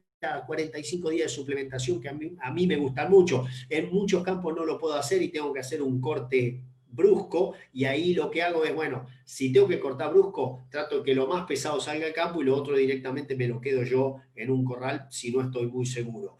El punto de corte en kilos depende de la raza que estés trabajando y del peso final de tus animales, porque por ahí vos tenés vacas de 420 kilos peso final y para pedirle un ternero 200 kilos, una vaca que casi te tiene que destetar a los 7 meses el 50% de su peso. Hay vacas que lo hacen. Ahora, entonces ahí capaz que 180, 185 es un muy buen punto de corte. En otros casos, alguien que tiene un Angus un poco más grande, o un Bradford, o un Lima Angus, o esas razas, en realidad vos decís, no, pará, acá el punto de corte yo lo quiero un poquito más alto, porque tengo potencial para eso. ¿Se entiende? O sea, Correcto. Y depende mucho del tipo de pasto que tengas. Si una pastura de alfalfa consociada tal vez con pastobillo para febrero es fantástica, y si tenés verdeo no vas a tener todavía. Y sorgos forrajeros a mí para un ternero de destete no me gusta mucho. Hay gente que lo usa, pero ahí el primer pastoreo está muy bien en proteína, el segundo, tercero son malísimos para un ternero. Y si se te va a la altura, peor todavía, porque el ternero no tiene una capacidad de consumo tal, y la arquitectura de la planta no le ayuda en nada para lo que es el consumo. Pero Sí. hay veces que es lo único verde que tengo. Ahí suplementaría con el 0,7% de grano. Acá me comí una pregunta que en realidad era un poco terminando el ciclo de la primera parte, pero te la hago ahora para no olvidarme. Es que, ¿qué opinás vos del tema del uso del creep feeding? Mi opinión es recontrapositiva. No puedo estar más de acuerdo con el creep feeding. O sea, las únicas discusiones que he tenido en creep feeding es en algunas cabañas que te dicen que enmascara el DEP, pero después hablas con los expertos en los DEPs y te dicen, yo eso, si me lo reportás, lo limpio en el modelo, ¿sí? Para los DEPs, con lo cual no le veo problema, pero si es una restricción empresaria no la usen. Y en los campos comerciales muchas veces el problema operativo y el problema en muchos casos es desconocimiento. O sea, el creep feeding bien utilizado es una herramienta que en el sudoeste nos está permitiendo, de acuerdo a la lluvia de la última quincena, por ejemplo, de diciembre, vos ya sabés si vas a tener pasto crocante en enero o algo de pasto verde. ¿Sí? Porque lo que llueva en diciembre es lo que define qué color va a tener el pasto en enero. Entonces, si no llovió, por creep feeding, porque ese animalito, si la vaca está bien y no merece destetarse, ese animalito va a ganar 300 o 400 gramos al pie de la madre en enero con un mérito genético para 1 kilo. Y a vos nadie te va a devolver esos kilos después porque no se recuperan esos kilos que no se ganan. ¿Sí? Si querés maximizar peso al destete, podés arrancar a los 60 días de los nacimientos. Llevás 4 meses de suplementación, maximizás peso al destete, y el gran tema, y que por la causa que muchos en Argentina le agarraron miedo al creep feeding, es porque algunas veces vieron trabajos en donde se engordaban a los terneros, porque le dabas dieta base grano. Claro, Lo que maíz. nosotros queremos en ese caso es una dieta base crecimiento. Entonces, si yo le voy a dar, por ejemplo, 2 meses de creep feeding a la última etapa, antes del destete, bueno, ahí grano de avena podría servir. Ya lo tenés cosechado, es un grano largo, fibroso, 12% de proteína, no tiene 18, pero tiene 12 de los granos, el que más tiene, ¿sí? Arveja la tenés cosechada, ya tenés el maíz tardío sembrado atrás, la arveja podría andar muy bien, o si no, un concentrado, digo, un balanceado comercial. Canjea maíz por concentrado, si te lo cambian casi 1-1, listo, ya está. Podés, o sea, tenés varias opciones. Después las tomás o las dejás de acuerdo a tus características y tus ganas. Si vas a suplementar desde más temprano, y yo arrancaría con un balanceado de destete precoz. No me pongo ninguna otra cosa más. Le doy 18% de proteína. La vaca típicamente, perdón, el ternero típicamente no reduce su consumo de leche. Con lo cual, en 100 estudios, tal vez te diría que 90 o 92 no tienen efecto sobre el estado de la madre, el creep feeding. Pero hay 5 o 6 en donde sí tienen efecto de la madre. La madre mejora, ¿ok? Pero son los menos. Típicamente el creep feeding es una herramienta para ganar peso en el ternero, no para mejorar el estado de la madre. ¿Vos querés mejorar el estado de la madre? Destetar. Claro. Y no sé si vos coincidís con esto o no, pero nosotros los años que hemos hecho, los lotes que hemos hecho creep feeding, lo que es impresionante es cuánto menos extraña el ternero post-destete cuando vos destetás. estás disminuyendo, digamos, el estrés de alguna manera. El ternero ya está comiendo otra cosa, ni hablar si van a corral de inicio, porque ese ternero ya sabe comer, te eliminás prácticamente ese problema los 2, 3 primeros días, que los animales son unos locos buscando a la madre y tampoco agarran la comida porque no conocen cómo son los comederos. Entonces, es una linda técnica para usarla de vuelta, para usarla con cuidado, porque y la cuentita la haces de 2 vías. La primera vía es que la haces sobre los kilos extras que deberías haber ganado, pues seguramente no tenés ningún otro lote que no le hace script feeding para comparar ese mismo año, pero si vos decís, bueno, gané 15 kilos más, ¿cuánto me costó el alimento que le di? 15 kilos, bueno, salí empatado, pero para adelante vos salís con un ternero más pesado y que sabe comer. Entonces, muchas veces el script feeding te da un ahorro en el tiempo de recría, ¿sí? Y una muchísimo mejor performance en el feedlot porque la adaptación, perdón, la recepción está asegurada. El ternero ya sabe a comer. 3 años después, si querés, digo una locura, 3 años después lo llevas a un corral en Santiago del Estero y ese ternero el primer día que ve el comedero lo mete en el corral, va y come. ¿Sí? Porque conoce la dinámica.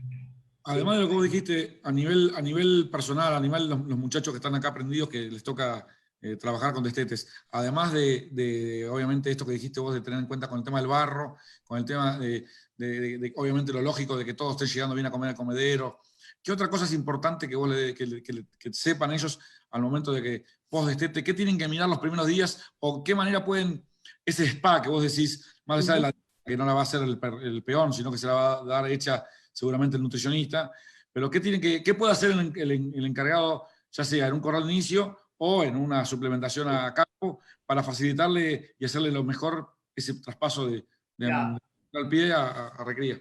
Una de las cosas más importantes es no armar lotes grandes. Los terneros en destete, si yo pudiera trabajar con lotes menores a 200 cabezas, mucho mejor.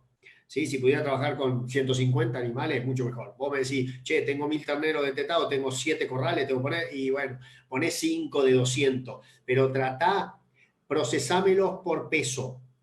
Y los más chiquitos, cuanto menos sean, mejor. O sea, el lote de los chiquitos tendría que ser menos, porque esos son los que explican las menores ganancias de peso y esos son los que explican la mayor porcentaje de mortandad. Entonces, armame el corral de chiquitos más chico, o sea, con menos número de animales, porque ese es el que seguramente más tiempo te lleve. Entonces, el observador que pasa todos los días, si tiene un lote de 100 chiquitos, los otros que sean de 200 si querés, a esos 100 él se va a dar cuenta más rápido cuál es el que tiene una actitud diferente al resto y los va a atacar antes, le va a indicar al veterinario, mirá, los veo raro, y el veterinario va a venir y te va a decir, mirá, tratalos a todos con un inyectable seguramente, porque tienen esto o tienen aquello, pero lo vamos a detectar mucho más rápido. Si vos me armás lote de 300 cabezas en donde no hiciste ningún tipo de procesamiento por peso, uno de los problemas que tenemos es que se nos empiezan a morir, 1, 2, vos le preguntás por teléfono, che, ¿y de qué corral se mueren? Pensando que tenés un procesamiento y podés encontrar un patrón en la comida. Así, se están empachando lo del fondo porque se está sobremezclando el alimento. No, se mueren de cualquiera. Y se mueren de cualquiera porque metiste cualquiera. Y metiste capaz 250 animales y el pobre recorredor no tiene capacidad visual de, entre las 1000 patas que está mirando, encontrar cuáles son las patas que se mueven distintas a las otras. ¿Se entiende la idea? O sea, es muy importante que aprovechemos la observación natural que tiene la gente de campo, que ninguno de nosotros la tiene. Es el entrenamiento del policía, ¿sí? Que detecta un comportamiento sospechoso cuando yo paso al lado y no me doy cuenta que son chorros ni a la cuadra. Y el flaco está dándose cuenta que ahí hay algo raro. Llevándolo al campo, esa visión rápida, de decir, che, este ternero no se está comportando igual, camina medio raro. Bueno, si me doy cuenta que es, puedo actuar rápido. Si no me doy cuenta, y la campanita a llamar al veterinario o avisarle al encargado. Entonces es bueno tener separación y corrales chicos, ¿sí? Y en la comida, lo que uno tiene que mirar, que eso es bastante simple, sobre todo ahora que tenemos los chicos en las casas, quienes estén en el campo, con los chicos metidos en el campo, una de las cosas que les recomiendo como actividad para la tarde de los niños es llevar 3 latitas de durazno, ¿sí? El tamaño de latita de durazno de estas vacías, y juntar del principio del comedero, juntar una muestra llena de comida. El segundo tercio, la mitad del comedero, otra latita.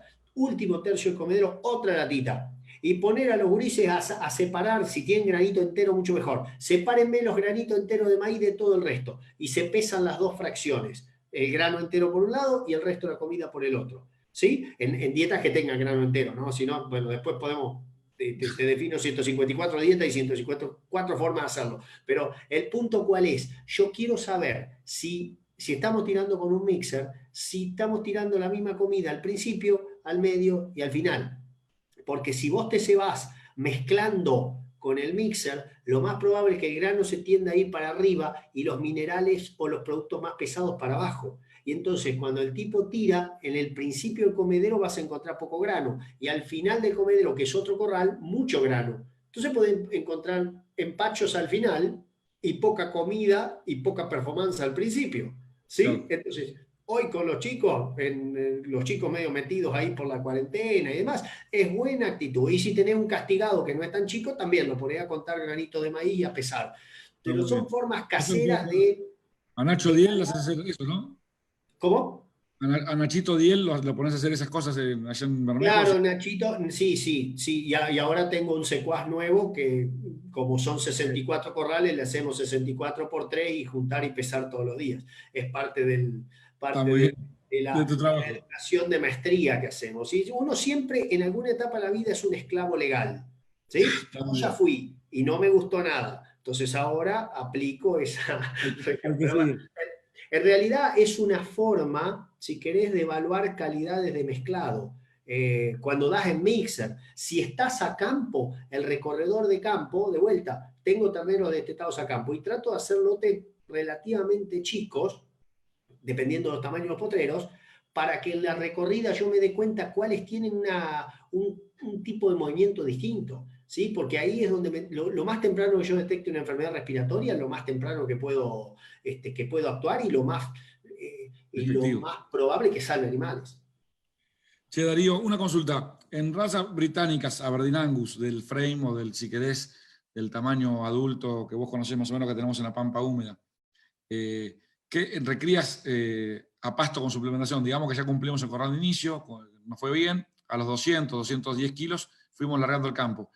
¿Qué ganancia de peso sería el objetivo a lograr con pasturas o con reverdeos para no estar de alguna manera restringiendo o para no estar yendo despacio? ¿Y qué costo tiene no llegar a los índices de ganancia, por ejemplo, no sé, tener meses de ganancia de 150 o 200 gramos de recría? ¿Qué me afecta en el futuro de la vida de ese animal? Claro, mirá, primeramente me tiro un palo, ya sí. 500 gramos debería ser el promedio de ganancia durante la recría. ¿Sí? El promedio. Si fuera 600, mejor, en la medida que esos 600 no te lleve a un engrasamiento temprano. Por eso siempre hablamos que la recría es como una actividad para mí que va de la Z a la A. Primero vos, Santiago, me tenés que decir con cuántos kilos y cuándo los querés gordos a tus animales y en función de eso te armamos la estrategia de nutrición para llegar en el tiempo que vos querés, porque seguro que vos estás pensando en vender los 440 o 450 o 380, pero no estás pensando tanto en el 380, sino en el momento que los querés vender porque precisás la plata.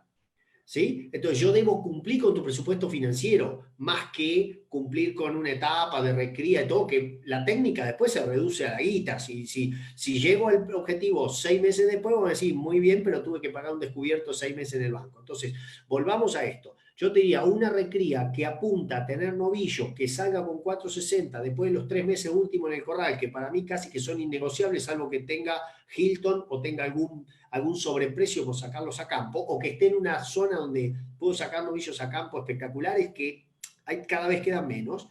Yo te digo, mira, 500 gramos debería ser el promedio.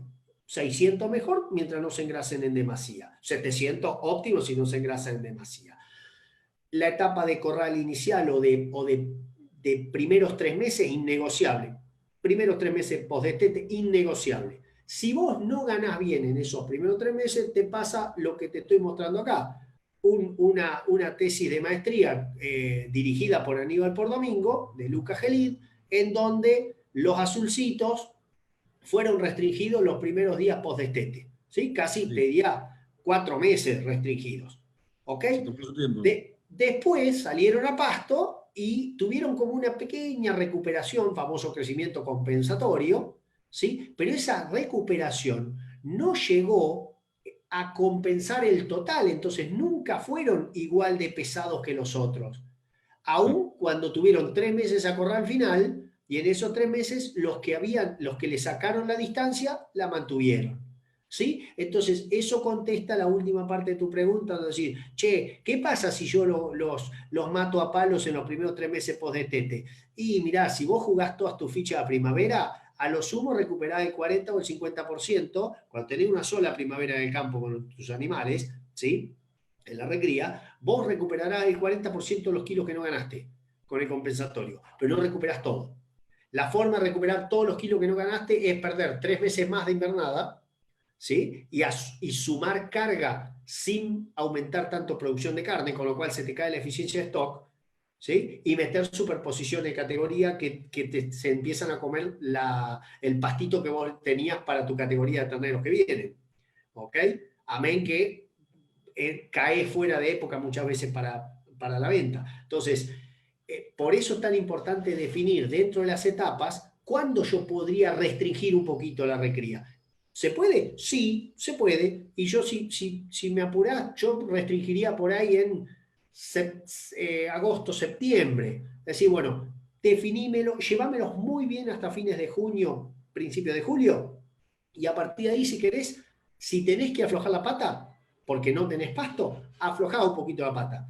Ahí, ¿qué vas a pagar? Seguramente pagarás el interés de 30 o 45 días más para salir a terminación, o los meterás a corral post primavera. Y ahí seguramente que llegás con los mismos pesos que los que no tuvieron la restricción, porque los metiste a corral y el compensatorio operó en el corral, que ahí sí, ahí tenés recuperaciones más importantes, por lo menos lo que veo yo. Fisiológicamente después lo podríamos discutir un poquito más, ¿sí? Pero lo que es muy importante acá entender es que de acuerdo a los objetivos que yo quiera de llevar, a dónde, perdón, a qué kilaje los quiero llevar y con qué peso, oh Dios, ¿cómo estoy? ¿A qué kilaje y en qué momento?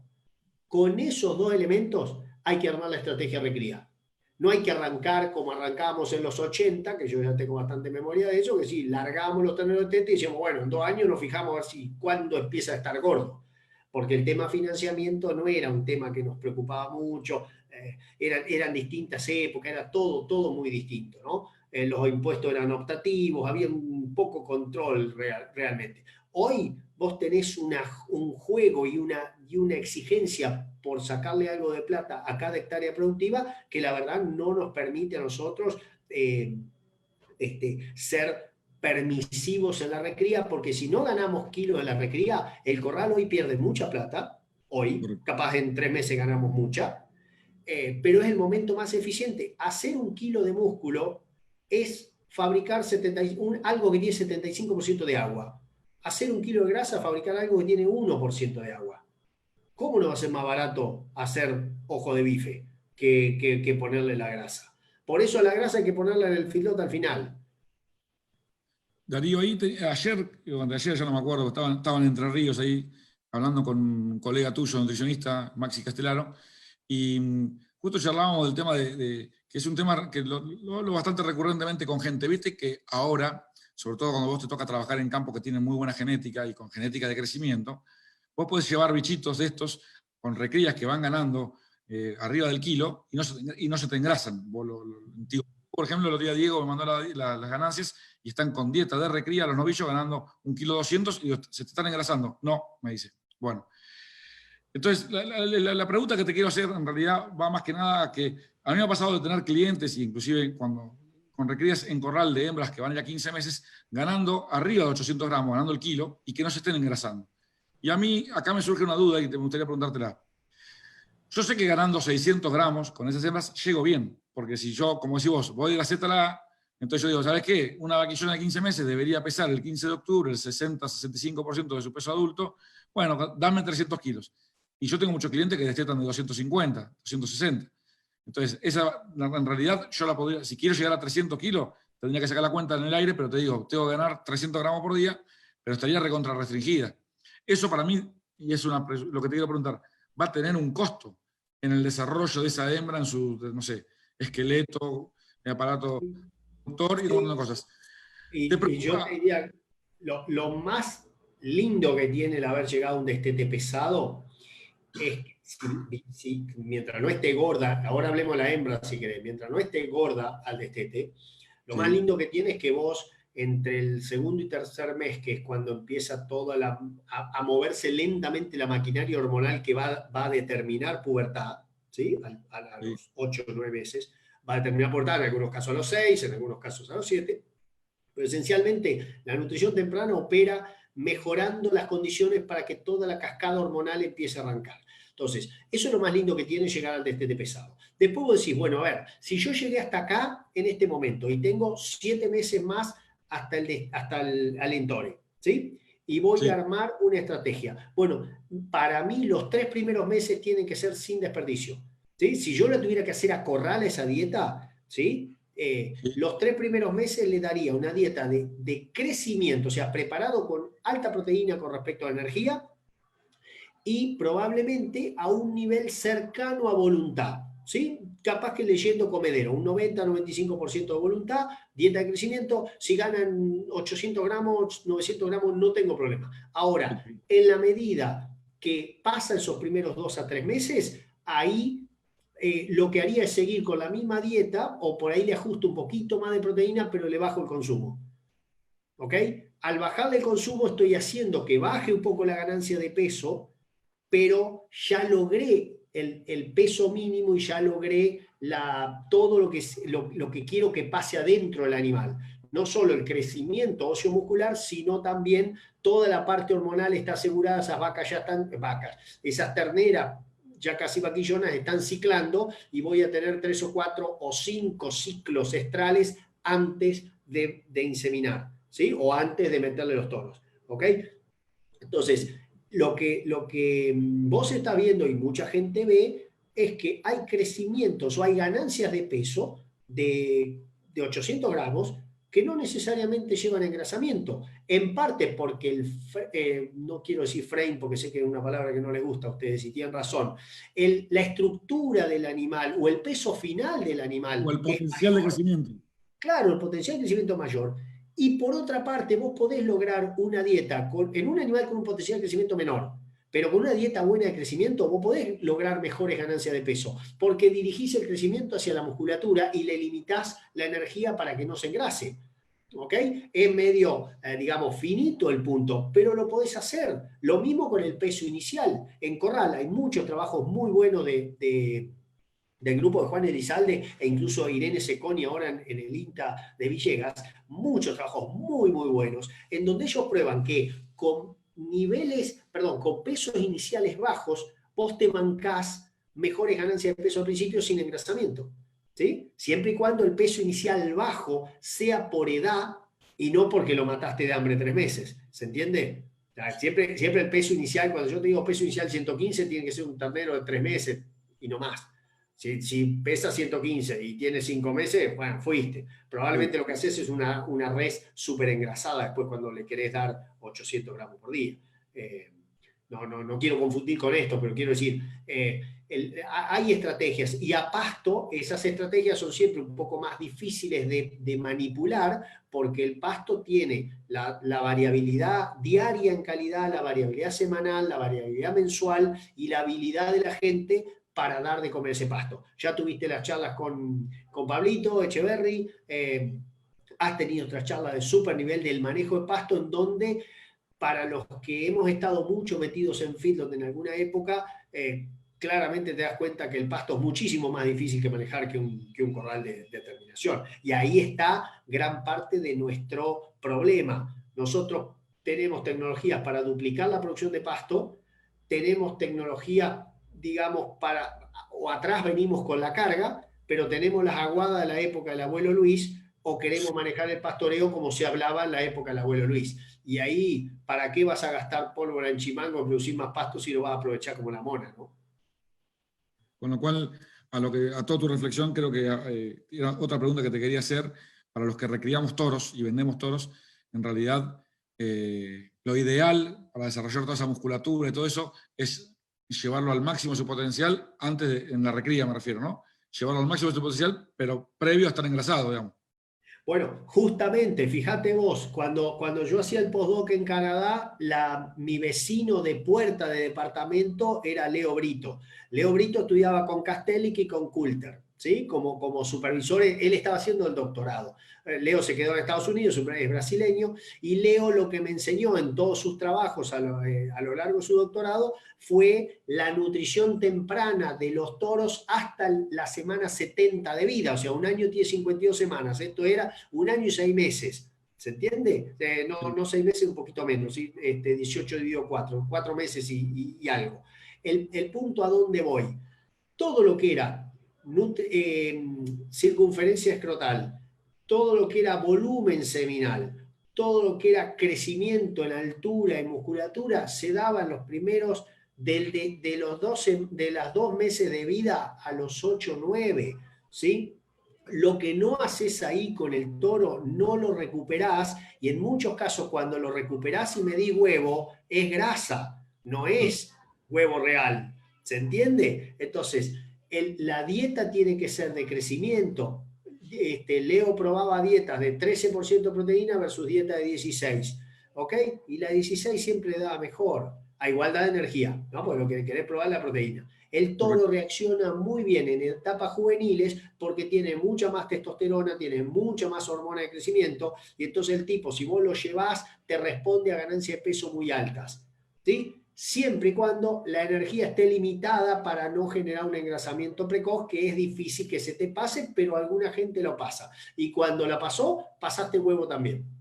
¿Sí? Entonces, es un equilibrio. Y otra cosa que aporto, que está muy probado en lechería, no tanto todavía en carne, es que todo lo que tenga que ver con producción y volumen de semen futuro de un toro se define hasta el mes 6 de vida. ¿Ok? Entonces, Ajá. la vida del torito al pie de la madre es más que fundamental para lo que va a hacer ese torito productivamente. Capaz que tiene los mejores números del mundo, por sus papás, sus abuelos, sus tíos, sus bisabuelos, pero lo que va a realmente performar o desempeñar ese animalito está definido por lo que pasó en los primeros 6 meses de vida, en un 70% para lo que es producción y volumen de semen.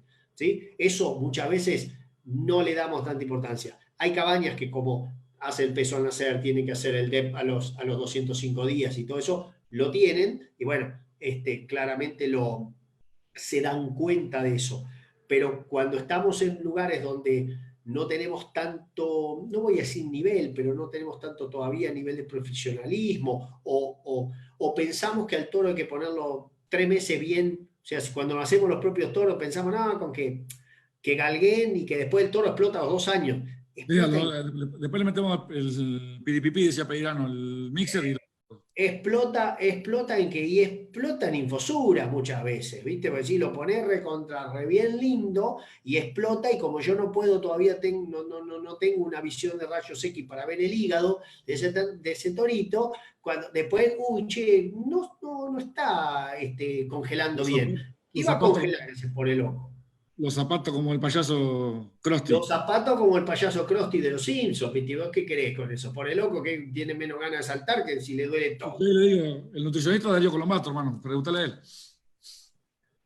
Sí, no me metas en tantos problemas que ya suficientes tengo, pero en realidad el punto importante en nutrición de toros, me parece a mí, de haber trabajado con algunas cabañas, es decir, pará, bajémosle los decibeles a esa vieja y querida tecnología de echarle más maíz o menos maíz, porque eso no es lo que va a demorar. Lo que realmente va a trabajar el toro es lo más temprano que lo puedas agarrar, y con una dieta de crecimiento. ¿Sí? No pijoteemos proteína en los toros, van a terminar siendo el 2, el 2,5, el 3%, si querés, de tu rodeo, y a eso le va a pijotear la proteína. Y la verdad que no tiene mucha racionalidad, ¿sí? Y esto me hace recordar un título que puse en una charla hace un tiempo, decir, basta de toros caros en vacas flacas, ¿sí? Pues también nos gusta hablar de los toros, de qué toro, el campeón, el hijo, el abuelo, y después lo largamos ese toro súper bueno y re bien criado en un hato de vaca flaca, donde lo que menos quieren las vacas es otro problema más para el año que viene, que sería un ternero. Ahí justo que lo nombré a Maxi Castellaro, el asador inseguro, ahí acá justo pregunta, si considerás que 700 gramos de ganancia de peso diaria en toros restringe el potencial de un toro en crecimiento, raza británica, destetado 6 meses, con 280 kilos mínimo, siempre hablando de buena proteína, que fue en realidad la discusión que yo tenía con él, digamos. Te cuento para que me entienda mal, yo le decía, che, ¿y cuánto están ganando? Yo no suplemento el primer año, me decía. Y yo, mira, yo la guagua así, suplementamos de punta a punta. Y me dice, ¿para qué? No, suplementamos de punta a punta porque lo quiero llevar justamente comiendo bien y asegurándome una ganancia que por ahí me da entre más o menos 800 a 1 kilo. Y él me decía, no, nosotros apuntamos 700. Y yo le decía, te quedas corto con un toro 700. Bueno, en realidad te lo preguntaba a vos. Mira, si es en pastoreo es una buena ganancia. Si por mí fuera, yo eso hasta te diría los 10 meses del toro lo llevaría a casi a lo que dé con una dieta de crecimiento. Si yo pudiera hacerle 1 kilo 100 hasta esos 10 meses de toro, si me apurás, te digo, bueno, y hasta el año también, pero déjame el año si querés hasta, si es un toro nacido en agosto, yo hasta junio me gustaría llevarlo muy bien. A partir de ahí, un toro que ya tiene 300, 320 kilos o 330, y a partir de ahí, ¡pum! Solito la inercia le va a permitir, o sea, cuando digo inercia es la dependencia de lo que viene ganando a lo que sigue ganando ese animal, porque ya es más pesado, tiene más potencial de consumo, y si vos le das una dieta normal, el tipo sigue ganando porque ahí la genética te lleva por delante. O sea, primero es la nutrición la que apoya la genética, después la genética la que te lleva para adelante. ¿Ok? Entonces, en ese sentido, yo trataría siempre de correr el arco para adelante y decir, che, 700 ¿por qué?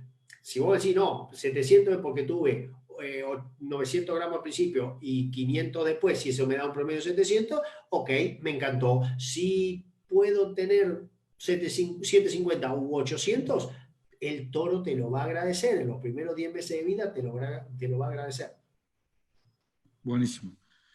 Sí, Darío, no sé si me olvidé de abarcar algún tema que te gustaba destacar, pero creo que ya llevamos 1 hora y 45, hay 400 personas conectadas, un poquito más gente en Facebook. La verdad, un lujazo. Decime si te gustaría hablar algo más, si no, la verdad, agradecerte porque un maestro Que como recuerde todos, súper acá. completo. No, a ver, esencialmente hay tantos temas como campos y como sistema de producción. Una reflexión sí que me gusta hacer en estos temas y que tenemos discusiones permanentes en estos grupos de WhatsApp tan dinámicos en los que estamos metidos y que seguramente buena parte de los muchachos y chicas que están hablando o escuchando ahora están metidos, es que siempre se habla de aumentar la producción, ¿sí? Tenemos Sí, que aumentar la producción.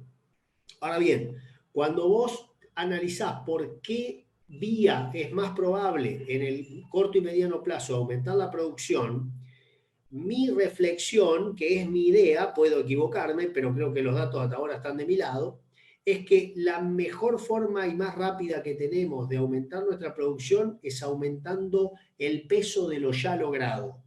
¿Sí? ¿Qué es lo ya logrado? Los terneros que nacen todos los años. ¿Por qué? Porque si vos me decís, como discutimos mucho con colegas y asesores en otras vías, que la ganadería argentina es un problema de stock, yo te digo que no. No es para mí un problema de stock. Porque cuando mirás el balance forrajero o la oferta forrajera que tenemos y la cantidad de animales que tenemos, estamos bastante macheados. O sea, no hay mucho más pasto para repartir. Generalmente tenemos menos pasto de lo que deberíamos. ¿Sí? Por algo, 40% de las vacas paren flacas. tal cual. Segundo, entonces, me vas a decir, no, bueno, nuestro problema es el 63% de destete. Sí, pero 63 es nacional.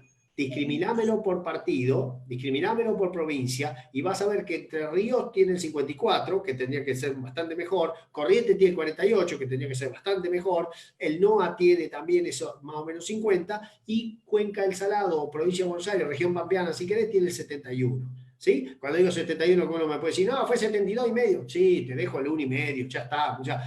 Lo que quiero es discutir las cosas grandes. Entonces, y esto hace 60 años que está. O sea, que no fue por la soja, no fue por el corrimiento de la ganadería, no fue por lo que uno mira al diario de ayer y te dice, el problema es este. Probablemente hay un problema más cultural, la vaca como reserva de valor, la vaca como vaca que queda improductiva y no importa, porque cuando vale la vendo o cuando no vale la tengo y me la quedo, no importa. Entonces, ¿a qué quiero ir? Con esto termino. Que es mucho menos probable que vos aumentes en el corto plazo la cantidad de terneros destetados.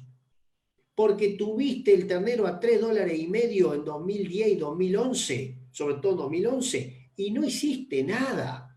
Entonces, si ni siquiera $3.50 por ternero te valió, que yo iba a México en 2013 y 2014 y teníamos el ternero a $5 y no sabíamos cómo hacer para meter mellizera, hacer tontería para venderle el ternero a los gringos, ¿no? Pues le vendía un ternero 180 kilos a $1.000 a un gringo, era espectacular, en pie, ¿sí? Sí, en el corto plazo no vas a obtener muchos más terneros.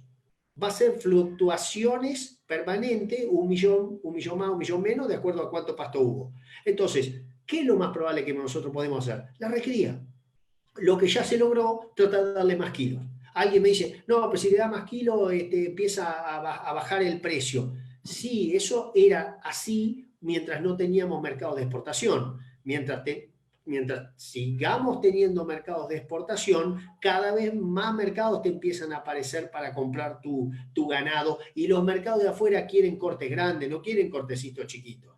¿Sí? Con esto lo quiero decir que la exportación es el camino del... Todos tendríamos que hacer exportación. No, porque hay un consumo interno que es importante igual. Hoy deprimido, pero es importante igual. Y lo vamos a seguir cubriendo con toda la integración de lo que quede de exportación y todo el resto del que hace novillito. Pero seguir haciendo un destete y directamente meterlo a corral, porque no somos capaces de armar un cultivo de servicio con los señores agrónomos que tenemos y que entre medio de dos gruesas me metan un buen cultivo de servicio, y la verdad que creo que porque tampoco tenemos muchas ganas de romper o tener hábitos disruptivos en esto. Excelente. Darío, un genio, están todos ahí por el chat agradeciendo. Déjame que haga una invitación a vos también y a todos. Este año Juan de Bernardi cumplió en realidad 40 años. La empresa que creó mi papá y mi mamá tiene 2 años más que yo tengo 38. Y el sábado vamos a hacer la presentación, así que están todos invitados, el sábado por Zoom a la tarde, después les avisamos bien el horario, creo que es a las 18, dijimos 18:30, una cosa así, del catálogo de los 40 años, simplemente para darle, como los jugadores de fútbol cuando firman contrato, viste que firman la camiseta, es un formalismo, pero la realidad es que hay mucha gente esperando el catálogo. Nos demoramos un poco más de la cuenta este año con el COVID, pero básicamente con esta la etapa que refleja un poco la época pasada, digamos. Ahí está mi viejo hace justamente 40 años atrás y algunas jornadas, y lo que ha ido pasando en estos últimos tiempos hasta la jornada en San Rafael, ahí arriba con más de 500 personas y alguna fotito más. Esto va a ser el sábado tarde que lo vamos a presentar, están todos invitados, y bueno, desde ya gracias a todos los que nos acompañaron, y queda abierto el camino para que comuniquen con Darío los que quieran seguir consultando algunas cosas. Genio, un monstruo, gracias por todo. Muchísimas gracias, Santi. Ya nos tomaremos un vino cuando este tema se afloje un poquitito. O no, igual nos tomaremos un vino. Eso no así es. será. No me acordaba, no sabía que te gustaba el vino, Darío. Che, no, a veces socialmente de vez en cuando. Che, un abrazo grande a todos, muchas gracias. El jueves que viene nos vemos con el tema del uso de aguas y optimizar el agua con el gran Gerardo Consolani, un genio también, gran profesional. Abrazo a todos. El nutriente más importante de las dietas. Tal cual, y no le damos bola. Abrazo. Chao. Chao, chao. Chao.